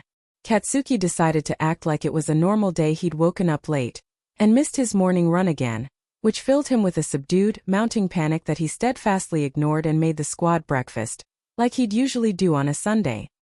He heard the sounds of them clattering loudly down the stairs at around 11, impressively early for them, and set about putting the food he'd made onto plates. Four Eyes, Half and Half and Ponytail were all standing at the counter together, drinking coffee, and Katsuki elected to pretend they weren't there. He could feel the stares on him, practically burning a hole in the back of his head. He accidentally made eye contact with Todoroki for a split second, whose eyes immediately focused on the newly acquired scars over his eye, and he looked away. Luckily, the oppressive silence was broken by the boisterous arrival of the idiots. They bounded in, and upon seeing him glaring at them with the plates in his hands, they all smiled. Kirishima especially beamed at him, and Katsuki was forced to avert his eyes. He didn't want to go blind as well as deaf, thanks. Bakugou Kaminari yelled far too loudly. "You made us breakfast." Something niggled at Katsuki, something uneasy, and it wasn't until all four of them had sat down at the table did he place it. "Don't call me that," he said, perhaps a bit too harshly, because Kaminari immediately looked stricken with guilt. "FCK, Katsuki was so bad at this. Call me Katsuki." He wanted to tear out his vocal cords and give them a good talking to. How dare they let his voice come out sounding so small? But Kaminari just grinned at him, looking absolutely delighted, and Katsuki relaxed. He sat down at the table to join them, and made a point of not watching them eat. His stomach was painfully empty, it almost hurt, but Katsuki hadn't earned the right to eat today. He'd missed his morning run after all. Mina noticed because of course she did. "Why aren't you eating, Blasty?" she asked, and if Katsuki wasn't feeling unnecessarily paranoid today, he wouldn't have caught the edge in her voice. "Ate already," he grunted, and mentally sent death threats to the trio behind him who had been in the kitchen long enough to know that that was a lie. "It tastes awesome, bro, you're so good at cooking. I'm really jealous," Kirishima said, grinning at Katsuki. For some inexplicable reason, he felt his cheeks heat to a completely unbearable degree, and he found himself just staring at Kirishima, eyes wide. "Relax," he told himself, "it's just a city compliment. Why the FCK are you acting like this?" Even as he thought it, he knew why. No one ever complimented Katsuki, not like that, not so earnestly. Any compliments he got were about his quirk, or, in his father's case, his appearance. No one had ever complimented him on his cooking or anything that mattered, really. It felt special. Like Kirishima was somehow really seeing him, seeing past his strong quirk and his defenses and his bad attitude. Once he heard the pops start, deafening in the sudden silence of the room, he hid his face in his hands, the embarrassment outweighing his disgust at showing weakness in front of people. "Katsuki," he heard Kirishima say hesitantly. "Blasty, your cheeks are popping like fireworks," Mina cried excitedly, and he just groaned, sinking lower in his chair. "I know," he hissed, utterly paralyzed with mortification. "I can't fkin help it." "Okay, don't be embarrassed, bro." Katsuki looked up reluctantly, meeting Kirishima's eyes through his fingers. Kirishima had a strange look in his eye. Not bad strange, but new. Slowly, Kirishima reached forwards, and Katsuki followed his movements. He offered no resistance when Kirishima gently tugged his hands away from his face, because the look in the redhead's eyes was suddenly serious. "Seriously, Katsuki, don't be embarrassed. I think it's super manly that you do that." Katsuki felt like he'd been punched in the gut, but in a good way? It was strong to explain, only because his stomach did this strange swooping thing at the use of his name and at the compliment. He tore his eyes away from Kirishima's, face glowing even brighter than before, the little pops coming far more rapidly than before. "Why does that happen?" Katsuki very nearly jumped out of his skin at how suddenly Todoroki materialized in front of him, a slight crease in his brow that indicated he was feeling intense confusion and overwhelming curiosity. "My quirk is nitroglycerin sweat. It's concentrated in my hands, but there's trace amounts everywhere. It's a fkin volatile chemical, dumbass, so when my face heats up it triggers a mini explosion or whatever." The explanation makes Todoroki's eyes widen, just the smallest bit, which Katsuki takes to mean he's fascinated. How fascinating. And he was right. God, this guy needs to be taught facial expressions 101 ASAP. Not that Katsuki had the high ground in any way, considering that he had his own mask of anger where Todoroki had his blank one. He suddenly remembers the conversation he'd overheard between Deku and Icy Hot at the sports festival. They really are far too similar. Katsuki's about to take his leave from this supremely embarrassing conversation that's going to plague his mind for years to come, when Todoroki says, "I want to talk to you." Katsuki blinks. He's about to refuse, retreat into the relative safety of his dorm room so he can pick up the pieces of his dignity from the floor, when he notices the way Todoroki's holding himself, the tight set of his jaw. And sure, he's an a-hole. But not that much of an a-hole. "Come on then, loser, let's talk," he says, getting up from his seat. The table waves at him as they leave, and the poorly disguised curiosity in their eyes tells him they know this isn't just a quick chat. He lets his eyes linger on Kirishima's bright smile and steady eyes for a split second too long before he turns fully, following Todoroki out of the room. The silence is deafening. They're sitting in Todoroki's room, cross-legged on his futon, facing each other. Todoroki has opened and then closed his mouth twice already, and Katsuki's reaching the end of his admittedly limited patience. When he does it one more time, Katsuki snaps. "Spit it out already." Icy hot Todoroki pins him with an arresting gaze. "We have matching scars now," he says, sounding for all intents and purposes like he doesn't care at all. But Katsuki's well skilled in covering up how he really feels himself, so he hears what Todoroki doesn't say. "I'm not alone in this. We're the same." Katsuki raises his chin defiantly, glaring at Todoroki's placid face. "Well, no time like the present. I overheard your conversation with Deku at the sports festival. You should stop talking about your city childhood in public places, idiot." Todoroki looks mildly surprised at his confession, so Katsuki takes it to mean that the guy is genuinely shocked. "You didn't tell anyone," Todoroki says. "It's not a question." Katsuki responds anyway. "Course not. No one else's f-kin business." Todoroki just looks at him for a while. "Maybe my father and your mother would get along," he offers tentatively, and it takes Katsuki a second to process that he's just made a joke. He snorts and Todoroki's mouth pricks up at the corners, just ever so slightly. "Was that all you wanted to say, icy hot?" Todoroki shakes his head and visibly straightens his spine. He's gearing himself up to ask something, Katsuki can tell. "I have a therapist," he says, and Katsuki says nothing. Waits. She thinks I should talk about my childhood with someone who understands, because I feel alone a lot. So I wanted to talk to you. Katsuki is briefly impressed, and though he can think of nothing worse than talking about all the shit that's happened to him, he's hardly going to refuse the guy when he's already asked what Katsuki knows has to be a painful question. "So, sure Todoroki," he says, "go ahead." He used his actual name on purpose, to show he's taking this seriously, and Todoroki seems to realize that, because the look he gives Katsuki is unmistakably gratitude. "The worst thing my father ever did to me was breaking 3 of my ribs during a training session. I was 11. Katsuki keeps his face blank, although he wants to offer sympathy. "The worst thing my mother did was pour boiling water on my face, but I don't blame her for that. My father was hurting her long before I was born." Katsuki just nods, but when Todoroki looks at him expectantly, he takes a deep breath. If a therapist recommended this for Todoroki, it'll probably help him too. Their situations are similar after all. "Worst thing the old hag did was belt me till I passed out, I guess," he mutters and feel horrifically vulnerable, but one look at Todoroki's glassy eyes, face slack with relief, tells him the guy needs this. Needs to hear that he isn't the only one who's suffered. "Worst thing my old man did was..." Katsuki takes a deep breath, bracing himself. "Fkinrfckmi, I guess." He can't say the word. He keeps his eyes averted, irrationally afraid, all of a sudden, that Todoroki will be disgusted. "I'm sorry." Katsuki looks up and meets Todoroki's eyes, and he's momentarily floored by the amount of the expression on his face. He looks angry. Angry for him. Fine," he mutters, uncomfortable with the show of emotion.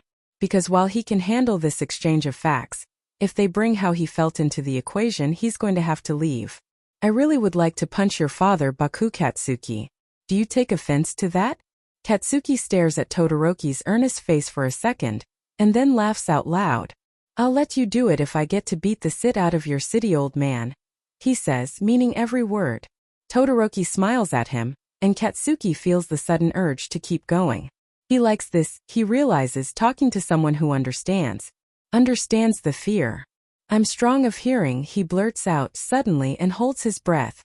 He's acutely aware that he offered up this information unprompted. My vision is bad in this eye, Todoroki offers, gesturing to his scarred eye, and Katsuki breathes out. They sit in silence for another moment. You're a good friend, says Todoroki with complete conviction, and Katsuki chokes on air. We're not friends, he splutters. Todoroki just nods blithely, a hint of a smile belying his apparent indifference. Whatever you say, Katsuki. Katsuki glares at him. Cheeky bizardi, he grunts, and Todoroki smiles wider. He goes to leave, but then if you need to talk or F-kin, I don't know, you can talk to me, I guess. He doesn't have to look back at the guy to know his eyes have gone soft. It's in his voice when he says, thank you, Katsuki, and in the fact that he doesn't touch him while Katsuki can't see him. Something he'd call pity if it were most other people, but from Todoroki, he knows the guy just gets it. Touch coming when you can't see it is never a good thing. He turns to look at him, and the guy is hovering awkwardly, looking like he has something to say. The FCK you want now, I see hot? I believe that after an emotional conversation, it is typical for people to embrace each other. FCK no. Sit, Katsuki thinks later that night maybe they are friends. He's amassing them at an astonishing rate. Completely unfathomable, if Katsuki's being honest. He designed his personality especially to keep people at arm's length, and now he has people willing to look past the bad attitude and mile-high walls that have become a part of him to try and understand who he is beneath those. He can't understand it at all. But he can't say he's complaining. His hug count is at 3 now. Healing comes in waves, and maybe today the wave hits the rocks, and that's okay darling, you are still healing Igioma Yumabinuo. Looking back, Katsuki really should have been able to predict what happened. The universe had, after all, long since proven that Katsuki did not have much in the way of good fortune. It had been too quiet recently. With his parents officially no longer his parents, a newfound understanding with Todoroki, and readily available hugs from Kirishima, Katsuki found himself daring to get his hopes up. Daring to believe that everything was over. Aizawa had been pushing Katsuki to go to therapy since he'd gained custody, but Katsuki was adamant. Even though the evidence from the past week pointed damningly to the contrary, he wasn't some weakling who needed to talk about his feelings. There was nothing to talk about. He was fine. He was fine. He wasn't. Katsuki had never liked coffee, since caffeine was among the things that could set off his migraines. He also didn't like hot chocolate, because his father had always given him a cup to drink before he took what he came for. So, by process of elimination, the only hot drink Katsuki ever made himself was tea. The complete opposite to Todoroki, who, understandably, avoided the kettle like the plague and drank his coffee black. Katsuki was busy beating chemistry into Kirishima's head in the common room, when Yaoyorozu offered to make coffee for everyone, citing her freshly bought high-quality coffee beans as the reason. Everyone except Katsuki and Kirishima agreed. Can I offer you anything else? Can you make me hot chocolate, Yamamo? Katsuki rolled his eyes at Kirishima's childish request, and simultaneously shoved the shudder of revulsion at the thought of the drink deep down inside him. Of course, Kirishima and you, Bakugou? Katsuki opened his mouth with the intent to refuse, but Yaoyorozu gave him a look strangely reminiscent of Kirishima's puppy dog eyes, and he found himself saying black tea, I guess. As Yaoyorozu left, Katsuki turned back to Kirishima, who had started whining about all the names of the different chemicals being too similar. City hair, it's not that strong. Cyclohexane forms a circle of atoms like a F-kin cyclone, remember that? But Katsuki, I don't get how to draw the molecule, help me please. Your F-kin useless. Sit for brains. Yaoyorozu came back with a tray holding far too many cups, and placed 2 on the table Katsuki and Kirishima were working at. Well, Katsuki was working. Kirishima was making noises reminiscent of a man in his death throes. Without looking, Katsuki grabbed the closest cup to him, and took a sip, and tasted hot chocolate. He froze. He felt the cloying sweetness on his tongue and choked it down, all too aware of the male presence on the sofa beside him. He felt his hands start to tremble. No, he thought, this was supposed to be over. Why is this happening again? His brain was blaring alarms at him, his whole body tense, ready to fight or flee. But without anywhere to go or anyone to fight, he just stayed totally still. Unmoving but for the minute trembling of his body. Vaguely, he felt himself drop the cup, and barely registered the scalding hot liquid spray over his hands. His vision tunneled, and his already hearing went fuzzy. He felt sick with anticipation. Why wasn't his dad doing anything? What was he waiting for? The longer he spent frozen, paralyzed with the knowledge of what was going to happen, the more he felt himself retreating into the safety of his mind. But he knew if he detached from his body, his dad would just make it hurt more to bring him back. He didn't want that. What do I do? He thought. Why isn't he touching me? Asked the little boy inside him, who knew exactly how this routine went.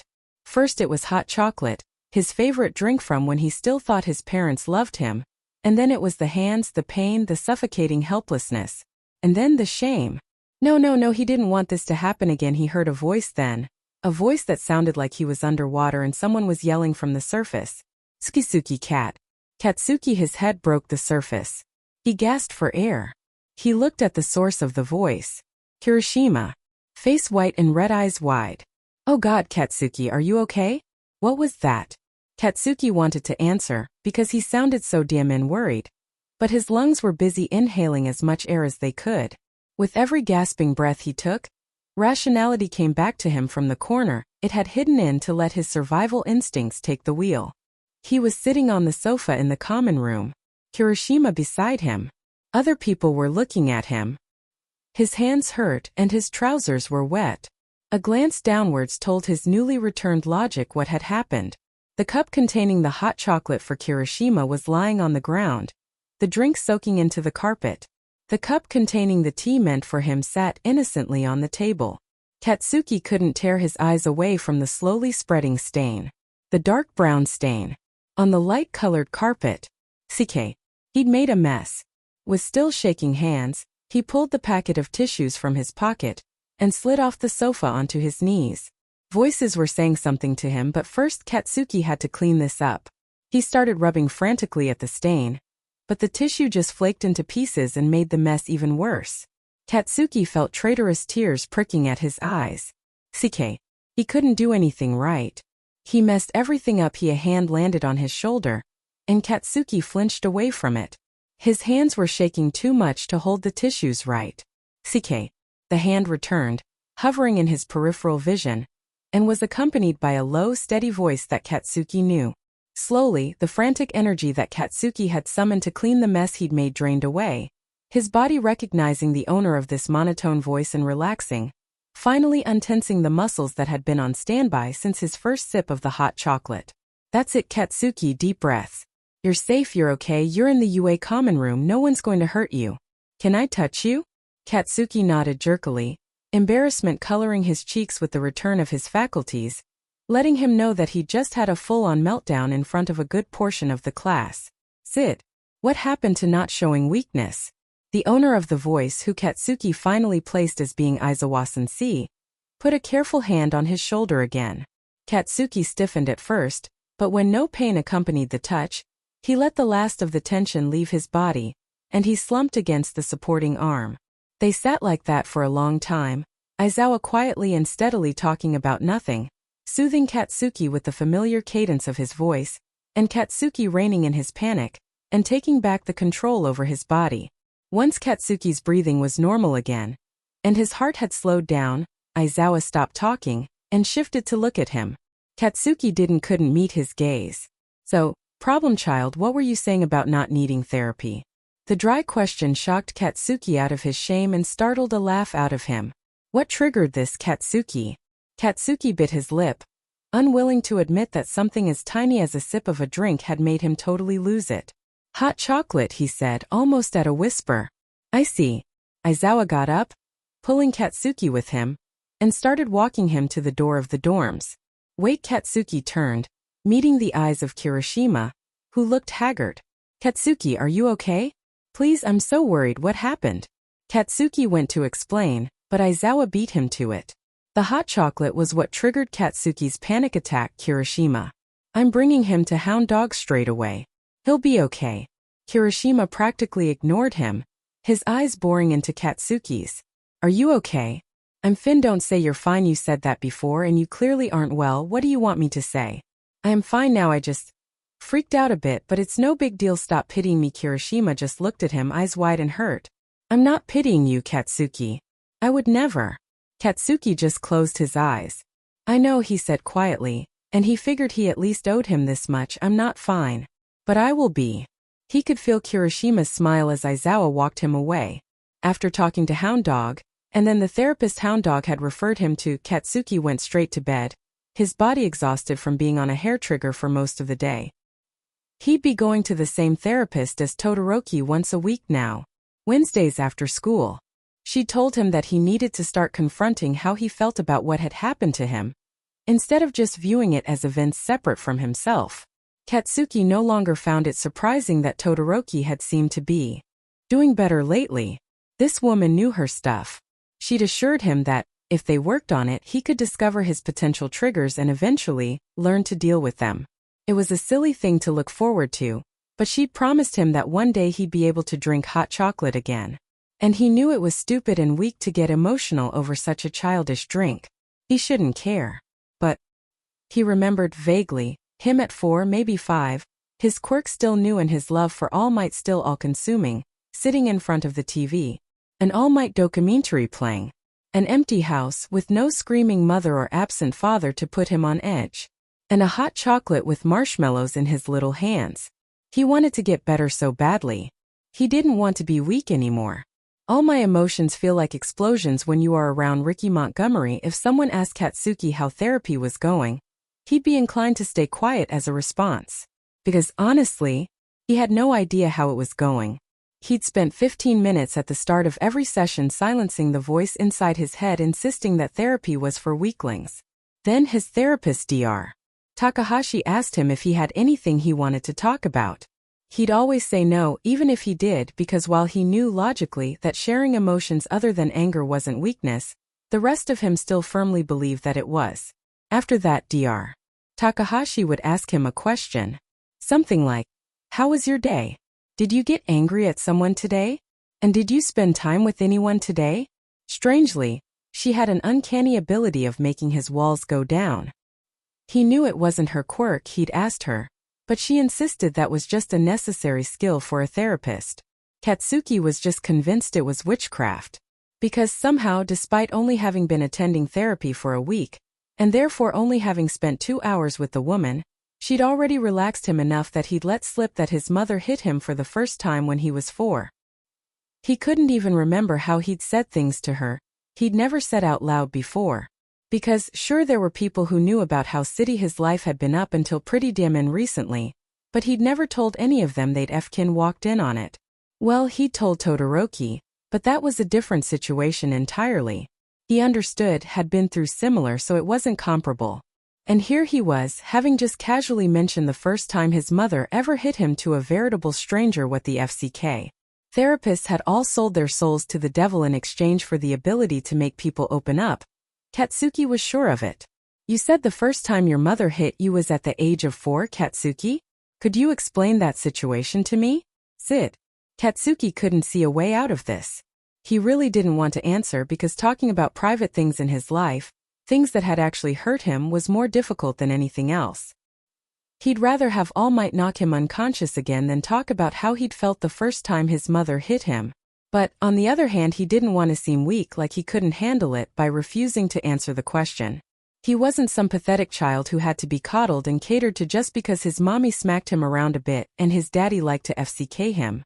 He wasn't weak if this was what he had to do to be the best, to win at therapy. Then he'd fking talk about his feelings if it killed him. My fking quirk had just come in, I guess. Couldn't control it well yet. And I accidentally exploded one of my the hag's vases. She got pissed and smacked me. I was way fkin weaker then, so I fell into the shards and started crying like a baby. Dear. Takahashi frowned.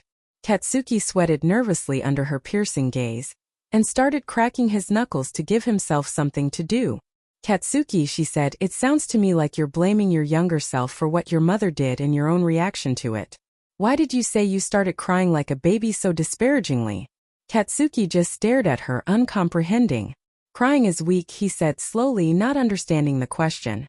"No, it isn't," Katsuki replied. Dr. Takahashi still staring at him. "But Katsuki, is that what you think or what your parents have told you?"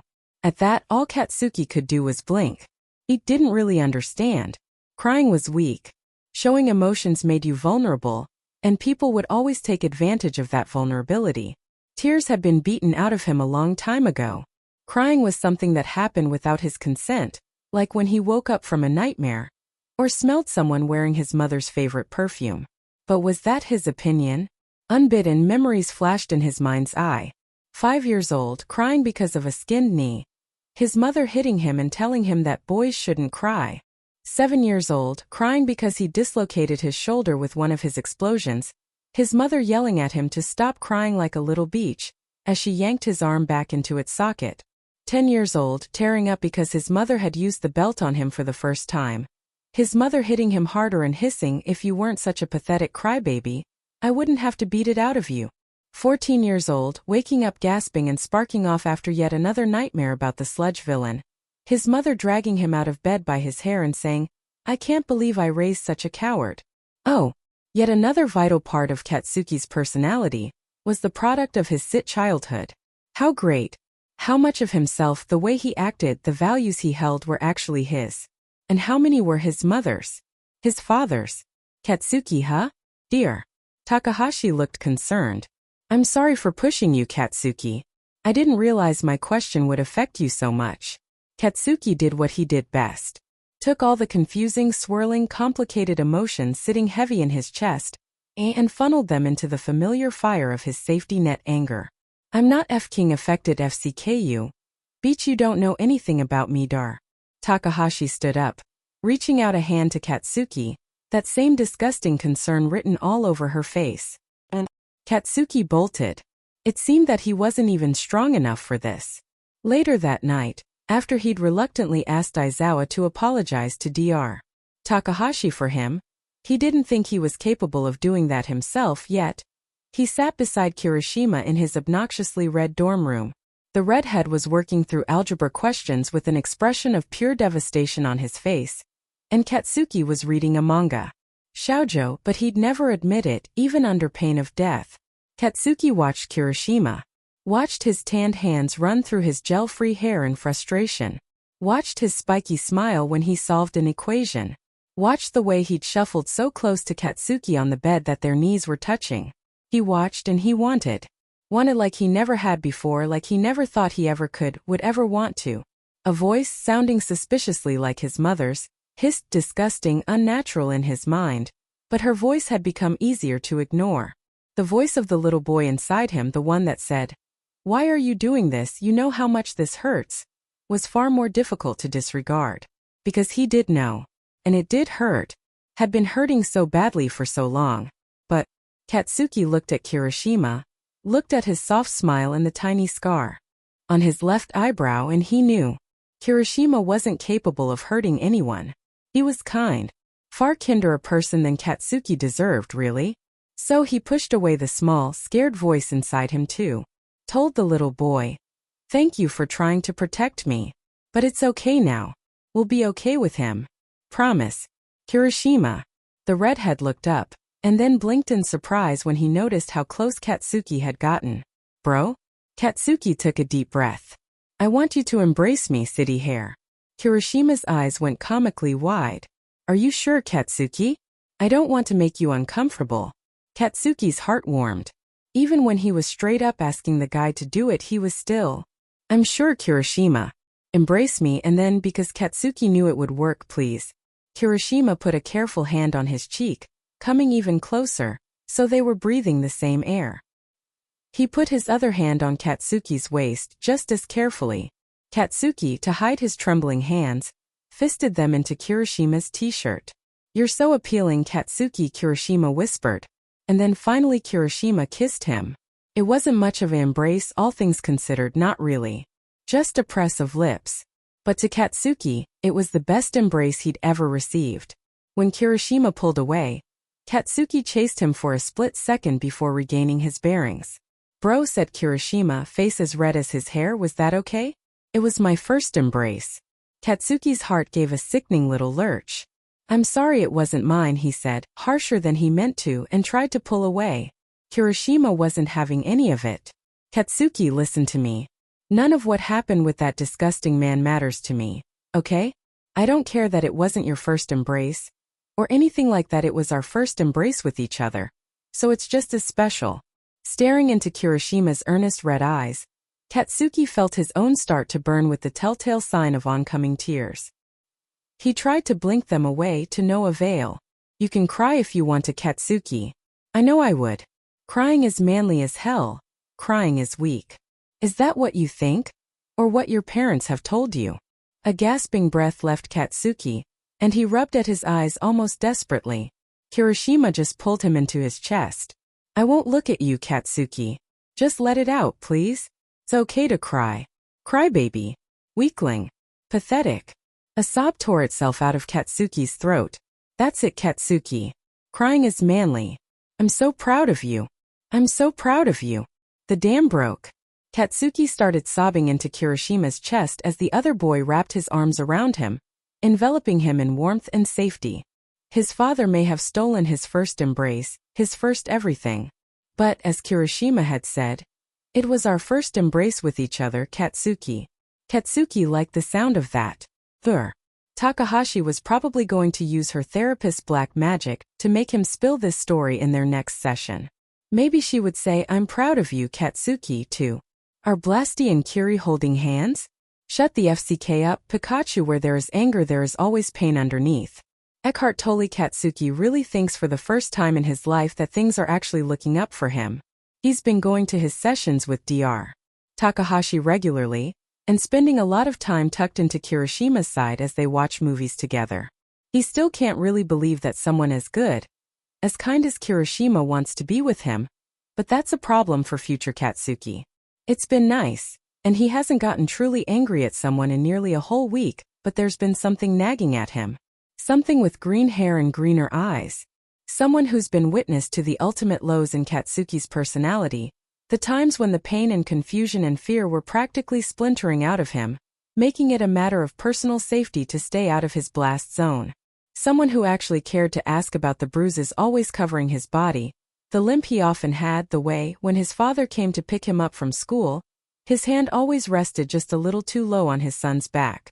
And someone who, because Katsuki has never taken well to people trying to figure out what he keeps hidden, has borne the brunt of Katsuki's desperate, directionless, anger on far too many occasions.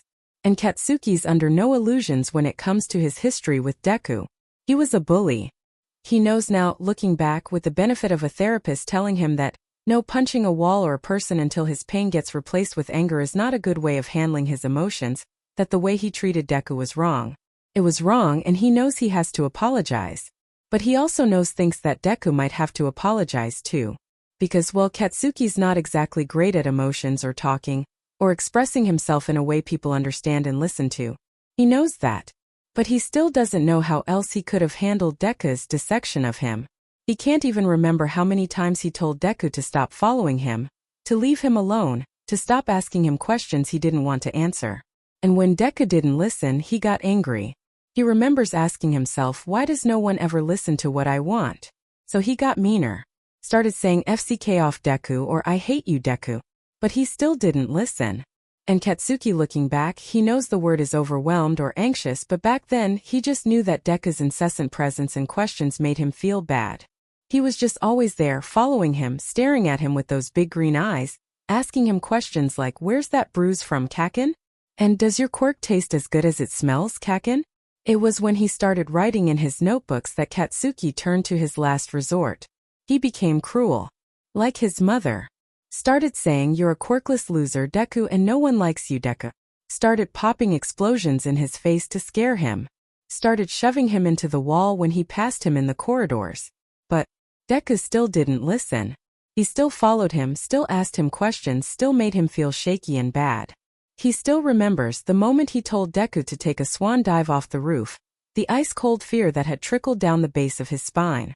The fear that he was becoming his mother. And he was, in a way. He'd brought up the Deku situation to Dr. Takahashi, and she'd introduced him to the cycle of abuse. How the abused could become the abuser. How a victim could become a bully. She'd told him that while his actions, his bullying, had no excuse, and he undoubtedly needed to apologize when he was ready, he wasn't a bad person. He was a hurt child lashing out at someone he perceived as a threat that was getting too close. He was just repeating what he'd learned. She'd said that while it wasn't an excuse, it was definitely a reason. And when Katsuki told her about Deku following him, and how Katsuki didn't know what to say to get him to stop, she actually listened.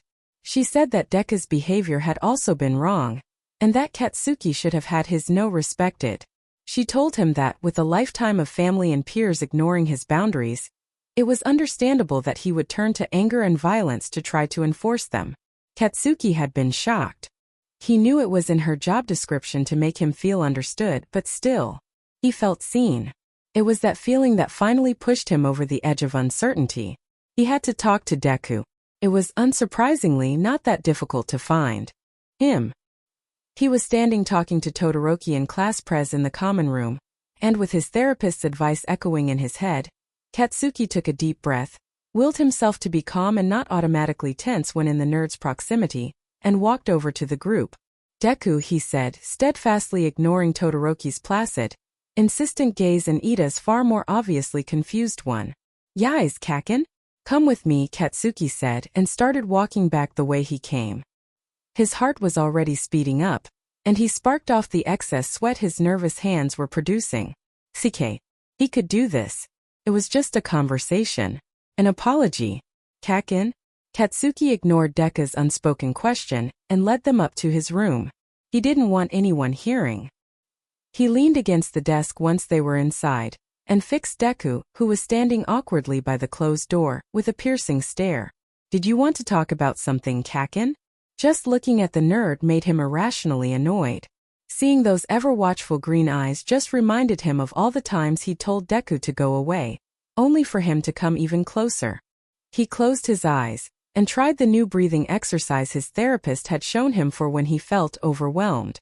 Deku, as much as he annoyed Katsuki, deserved a proper apology. Katsuki was going to be the #1 hero, and as he'd recently been able to ask himself what kind of hero doesn't apologize when they've hurt someone. His parents had never in their lives apologized to him. Not once. He wanted to be the furthest thing possible from them. "Deku, no, I mean Izuku, I want to apologize for being a DCK to you in middle school. There's no excuse for how I acted, I know that, but the reason is that my parents were pretty shitty and I was hurt about it, and then you'd always ask me questions and not leave me alone and follow me around. And I turned all my sit into anger and took it out on you. I'm sorry for that. I've realized that I was perpetrating the, CYCL of abuse thingy. My parents hurt me so I hurt you. But that was wrong. I don't expect you to forgive me," but Kakin Katsuki was cut off by Deku barreling into him. Noisy sobs already soaking Katsuki's shirt. He said, not sure what to do with this reaction. He had no idea what to do when people cried. Somehow, he thought his mother's way of hitting the crier until they shut up wasn't actually acceptable. He decided to pat Deku on the shoulder. That was comforting, right? He tolerated Deku's infamous clinginess for as long as he could, until the prolonged contact started making him shaky. "All right, nerd, that's enough, get the FCK off me," he muttered, pushing Deku away by the shoulders. Deku wiped at his teary eyes and beamed at Katsuki. "I forgive you, Kakin, I always suspected that you were kinda just copying what your mother did. 'Cause one time I went to your house, and you scorched the wall with one of your explosions when I went to the bathroom, and when I came out I saw Mitsuki hitting you and calling you pathetic Dekuzuku." "I get it," Katsuki said as non-aggressively as he could, not really wanting to hear an outsider's perspective on his mother. "Anyway, Kakin, thank you for apologizing. You've always been a good person, and I've always believed that you hid that because of something, and now I can see I was right. You seem so much better now than even just a month ago, so I'm really proud of you." Kakin Katsuki blinked a little bit faster to dispel the treacherous tears burning in his eyes. FCK, the phrase "I'm proud of you" really shouldn't evoke such a reaction. "And Izuku, I'm especially sorry I told you to, kill yourself. That was really fkin messed up, and I'm really... It's, good that you didn't listen to me. Kakin, it's okay. I'll admit that it hurt to hear you say that, but I never considered that, ever. Your mother said that to you too, didn't she?" Katsuki swallowed, feeling those dim tears prickling in his eyes again. "Yeah, but that's no excuse. I still shouldn't have said that. He didn't deserve Deku's forgiveness. Of course you shouldn't have said it. But you regret it, you're apologizing, and you'd never say something like that again. And I forgive you. So it's okay." Katsuki blinked harder, but a single tear managed to escape anyway. It burned on his cheek. "I'm so sorry. I know. Do you really forgive me?" I do. That night, as Katsuki lay in bed, procrastinating falling asleep in order to avoid the nightmares that lay in wait, he sent a mental prayer of thanks to his therapist. His mother had always said therapy was for weaklings, but in going to therapy talking about things he'd discovered what it really meant to be strong. He'd hugged Deku today. For the first time in a very, very long time. It felt like another piece of the broken puzzle that was Katsuki had slotted into place. Felt like Katsuki was rebuilding himself, rediscovering who he was underneath all his trauma and defense mechanisms. And that felt really, really good. When he went to add the hug with Deku to his mental hug count, he realized he couldn't remember how many hugs he'd had. The number was enough now that he didn't need to count them anymore. Some days I feel everything at once. Other days I feel nothing at all. I don't know what's worse, drowning beneath the waves or dying from the thirst. It's late in the afternoon. Kirishima and Katsuki are kissing in Kirishima's bed. When Katsuki finds himself suddenly very aware of a very pressing issue. Kirishima's hand is slowly, carefully, sneaking up underneath Katsuki's tank top, his warm fingers stroking the skin there. And while it feels nice, really nice, and Katsuki would like nothing more than for Kirishima to continue his gentle exploration, he can't. Not yet. Not when Kirishima doesn't know. So he leans back slightly, breaking the embrace, and pushes Kirishima's hand away. Kirishima's eyes immediately go wide with panic. Sit, Suki, I'm so sorry, I didn't even realize my hand was there. I'm so sorry, I city hair. Kirishima quietens down at Katsuki's interruption, and just looks down on him from where he's still braced over Katsuki's body, eyes full of unbridled concern. Katsuki's heart squeezes a bit, though he'd deny it if you asked at further proof of how good a guy Kirishima is. Katsuki really doesn't deserve him. Kirishima, it's fine, I don't mind. Just not Fkin yet, okay? Even as he asks the question, even as he knows that Kirishima won't push him, he still can't help the instinctive bolt of fear that Kirishima won't listen to him, will take what he wants anyway. But Katsuki knows Kirishima isn't like that. He knows. His SIP brain just has to catch up to that. His biggest fear now when it comes to Kirishima, to their relationship, is that Kirishima, even with his seemingly endless patience and kindness, will one day realize that Katsuki is far more trouble than he's worth, and will leave him for someone less broken, less used, of course. Suki, whenever you're ready, bro. Katsuki can't help the snort, his worries temporarily assuaged by Kirishima's consideration. Don't call me bro when you're literally on top of me. Dumbass. Kirishima just grins at him, mischief in his eyes. Why, Katsuki, would you prefer I called you baby instead? Katsuki splutters, feels his face heating up, and Kirishima laughs, brushing a careful thumb over the scars on his eye.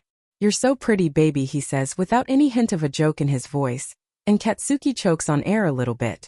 Kirishima leans back down to embrace him, his hands cupping his face, and Katsuki relaxes, kissing him back, even as he knows that he can't avoid this forever. But maybe just a little while longer. Considering how freakishly good at her job Takahashi is, it's only a little bit of a surprise when Katsuki finds himself wanting to talk about his issue in his next session with her. He has no idea how to bring it up though. So Katsuki, is there anything you'd like to discuss? Dear. Takahashi's expression is open and inviting as always. Katsuki reminds herself that she won't judge him, won't think he's weak for this, and opens his mouth. Yes. And what would that be? Katsuki swallows, thinking about how to phrase it. Well, Kirishima and I are doing well, and I want to do things with him, but there's a problem, he says, and wants to shoot himself in the jaw. God, he hated his tendency to stutter when he was nervous. His mother had hated it too, but unfortunately, her attempts at beating it out of him were unsuccessful. Are you afraid progressing in your sexual relationship with Kirishima might bring up some memories from what happened with your father? Katsuki blanches at having it put so plainly. That's part of it, but also, I have scars. A lot of them. And I don't want Kirishima to see them and think that I'm Katsuki. Respectfully, if you say weak, I'm throwing you out of my office, Dr. Takahashi says seriously, but the smile on her face tells Katsuki she's trying to put him at ease. He manages a weak, wobbly smile in return. Where are these scars from? Your parents? Because trust me, Katsuki, Kirishima would not judge you or think you weak for the scars you have received due to abuse. Katsuki takes a deep breath. She won't think I'm weak, she won't think I'm weak, she's not like my mother, those two. But I mean the ones I gave myself, he says, and feels the fear clawing at his throat the minute the words are out. Why would you admit that? Yells his brain. Why would you show her weakness, vulnerability? He doesn't have an answer. Are you telling me that you self-harm, Katsuki? Dear. Takahashi sounds serious and Katsuki can't bring himself to look up. Too afraid to see disappointment, anger, disgust in her expression. Yes, he mutters to his lap, feeling his face burn and his shoulders raised to his ears. He wants to sink into the floor. He wants to die. He's so ashamed. Katsuki, I think you need to hear this. This is nothing to be ashamed of, nor does it make you weak. Can I ask you to look at me? Katsuki chances a glance upwards, but Dr. Takahashi doesn't look like his mother did when she found out.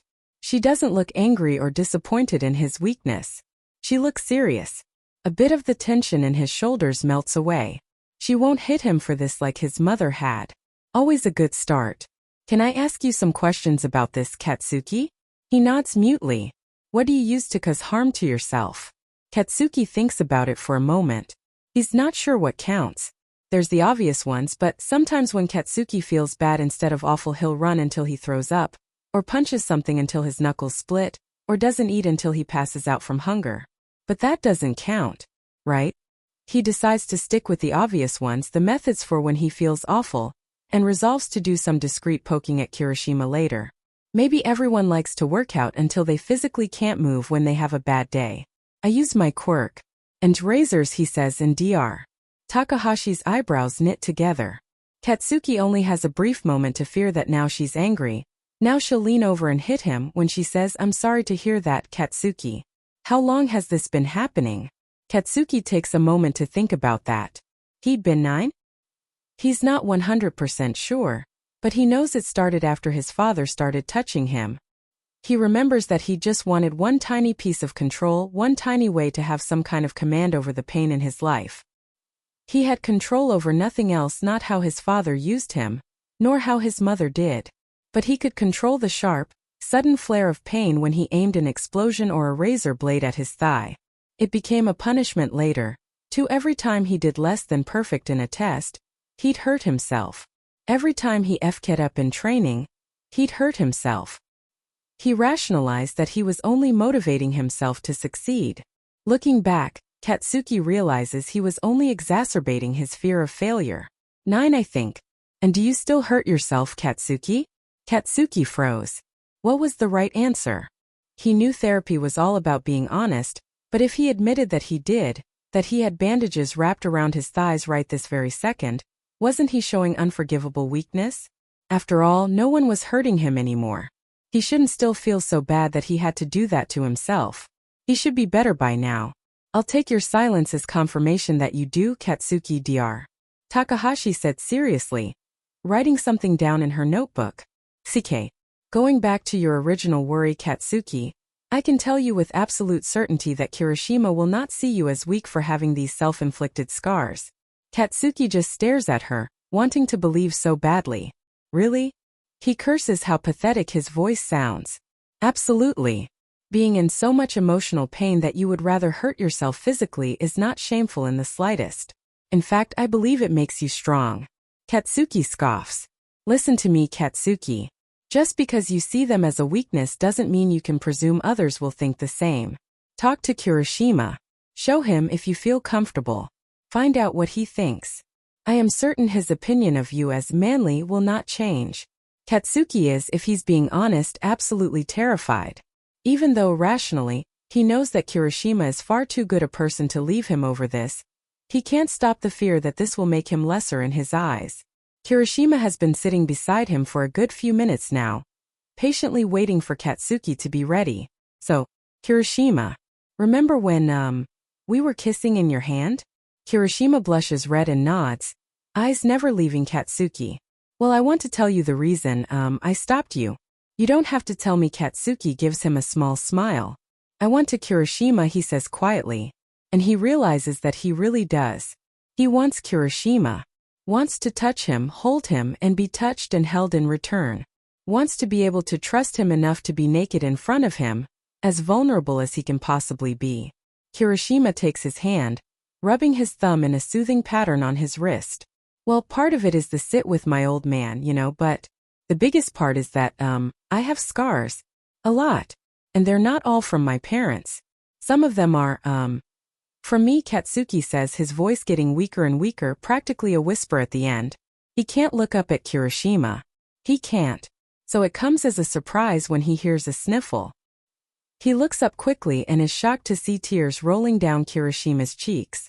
Sit. FCK I'm sorry Kirishima FCK. Don't cry, it's okay, please don't cry. He pats Kirishima's shoulder awkwardly, cursing himself for upsetting him. He should have just kept his damn mouth shut. Kirishima is going to realize he's damaged goods now. And Katsuki, thank you so much for telling me. You have to know that this doesn't make you weak.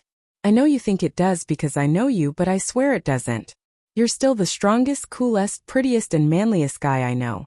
The fact that you hurt yourself changes nothing except make me sad because you don't deserve to feel that bad.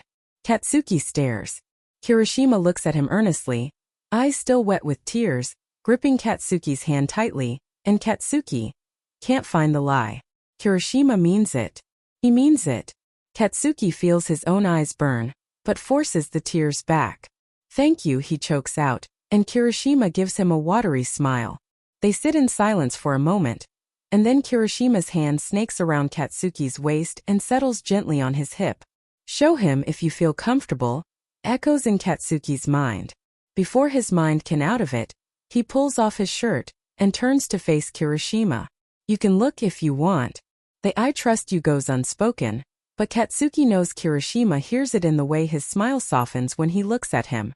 Kirishima lets his eyes wander over Katsuki's body, and Katsuki fights the urge to cover himself, reminding himself that this is Kirishima, who won't find him ugly or fat or repulsive.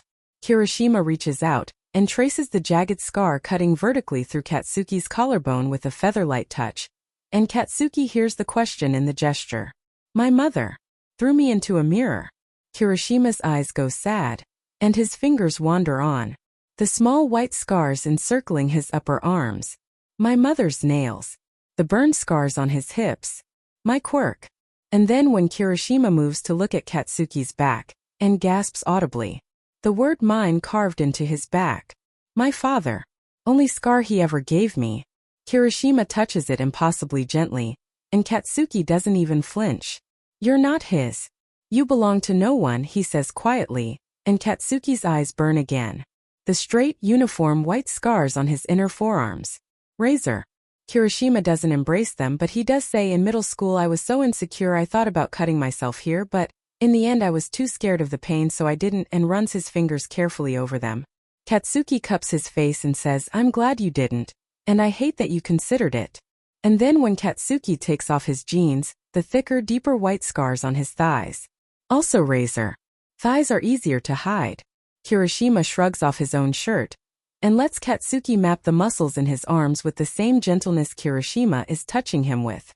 Kirishima brushes over the bandages on his lower thigh with a quietly devastated look on his face, but he isn't so cruel as to ask Katsuki to stop for him. Every scar on Katsuki's body, by his own hand or his parents', gets a gentle brush of warm hands. With every one, Katsuki feels less broken. I thought you would see how broken I was and leave me, he says quietly after, when he is lying on Kirishima's chest and can hear his steady heartbeat. You deserve better than damaged goods. Kirishima's arm tightens where it's wrapped around Katsuki's shoulder. You aren't damaged goods and you're not broken. You've just had a lot of bad things happen to you. I'm not going to leave you. Pause and then I won't ever leave you. Kirishima is kind enough not to acknowledge the tears he feels on his chest. He just pulls Katsuki closer. I love you, Katsuki. I love you too. You will break. But oh, you will also heal. Still didn't seem real sometimes. Katsuki still half expected to wake up to his mother screaming or his father's hands, and to realize that every good thing that had happened to him had just been a dream. It certainly was far more plausible than what, against all odds, seemed to be the truth. Katsuki woke up in the dorms during the school year, usually with Kirishima curled around his back. In the holidays he woke up in the Aizawa household, a place shared with Shinso and Eri. Shinso and he had bonded over being seen as a villain, and he and Eri had bonded because he made her hot chocolate whenever she asked him to. He was weak for children that weren't scared of him, okay? Aizawa had proved himself to be an amazing father. It had taken Katsuki a long time to trust him as a parent rather than a teacher, and he still flinched sometimes when the man made a quick movement. But Aizawa had earned his trust. He'd gotten Katsuki hearing aids. After he'd realized that Katsuki wasn't being a brat and ignoring him, he just couldn't hear him. He listened to what Katsuki was saying rather than how he said it, and became part of the very small group of people that could understand him. Katsuki still remembered the first time he'd woken up in the morning, and realized that he hadn't had a nightmare that night.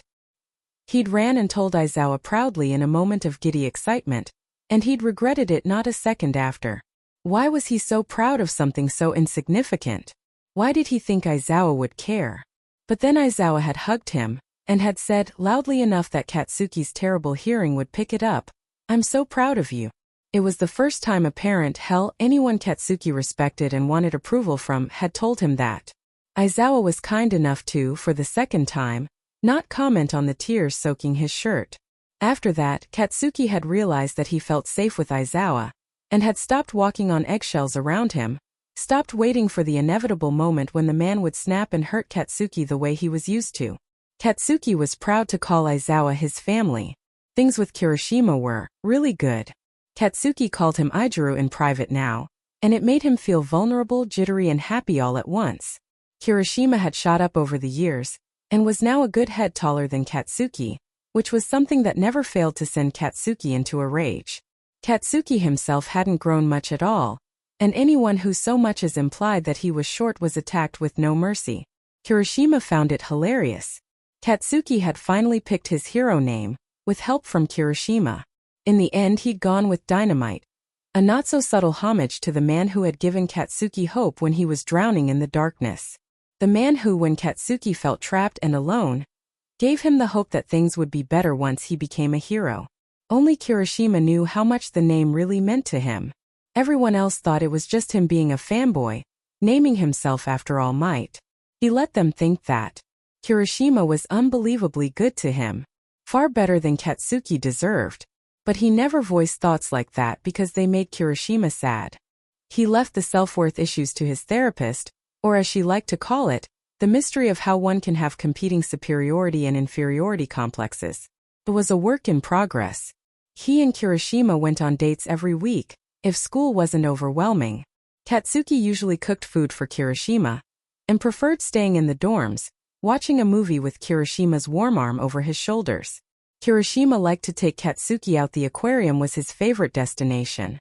He insisted that Katsuki resembled a poisonous pufferfish, which was somehow both insulting and heartwarming at the same time. They had plans to move in together after graduation, and were going to open a joint hero agency.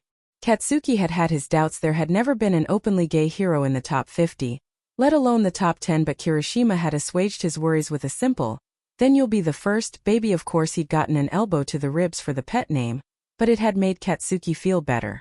He was going to be the best. His longing to win hadn't changed. It was still a fundamental part of him, but it was far less desperate, less all-consuming. He feared failure a little bit less now, though he still couldn't handle it well, and Kirishima was working on something he called, "Mistakes are manly," and here's why Katsuki was not yet convinced. But the need to be perfect diminished every day.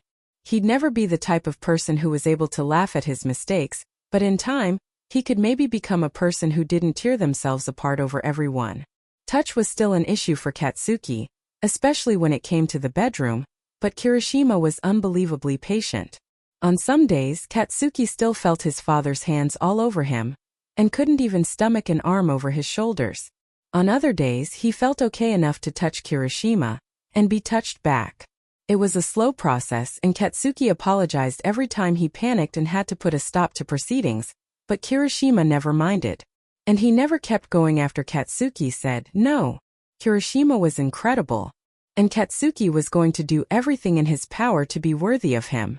To the eternal shock of everyone except Kirishima, Deku Izuku and Katsuki got on relatively well now.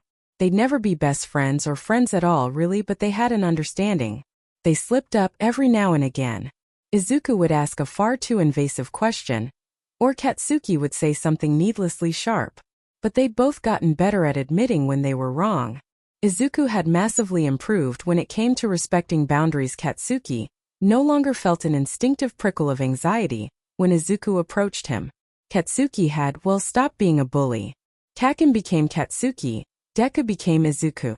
They had too much history for things to be good, but they were far, far better. And Katsuki was grateful. The class as a whole still didn't know the details of what Katsuki had been through, and if Katsuki was lucky, they never would.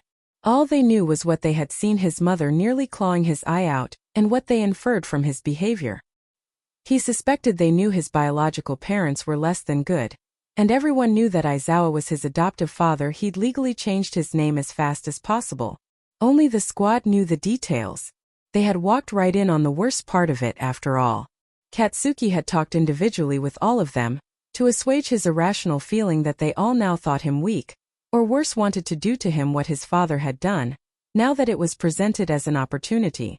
Mina had cried the whole time she'd seen the photos of him as a child. After all, she understood better than the others. Katsuki came to realize.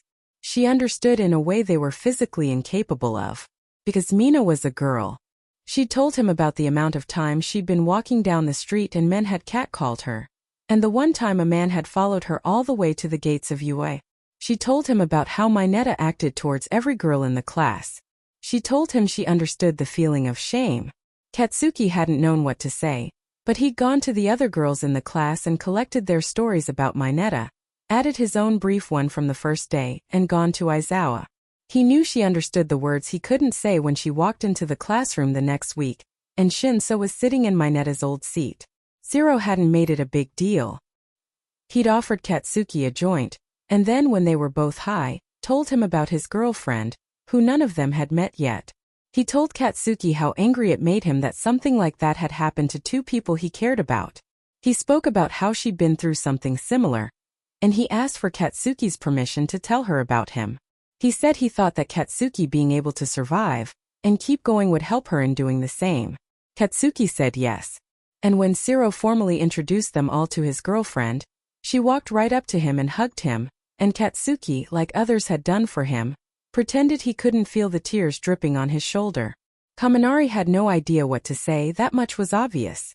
In the end they played video games and Kaminari let him win.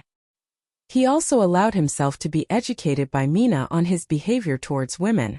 Katsuki, though he'd never admit it, was proud when he saw how strong Kaminari was trying.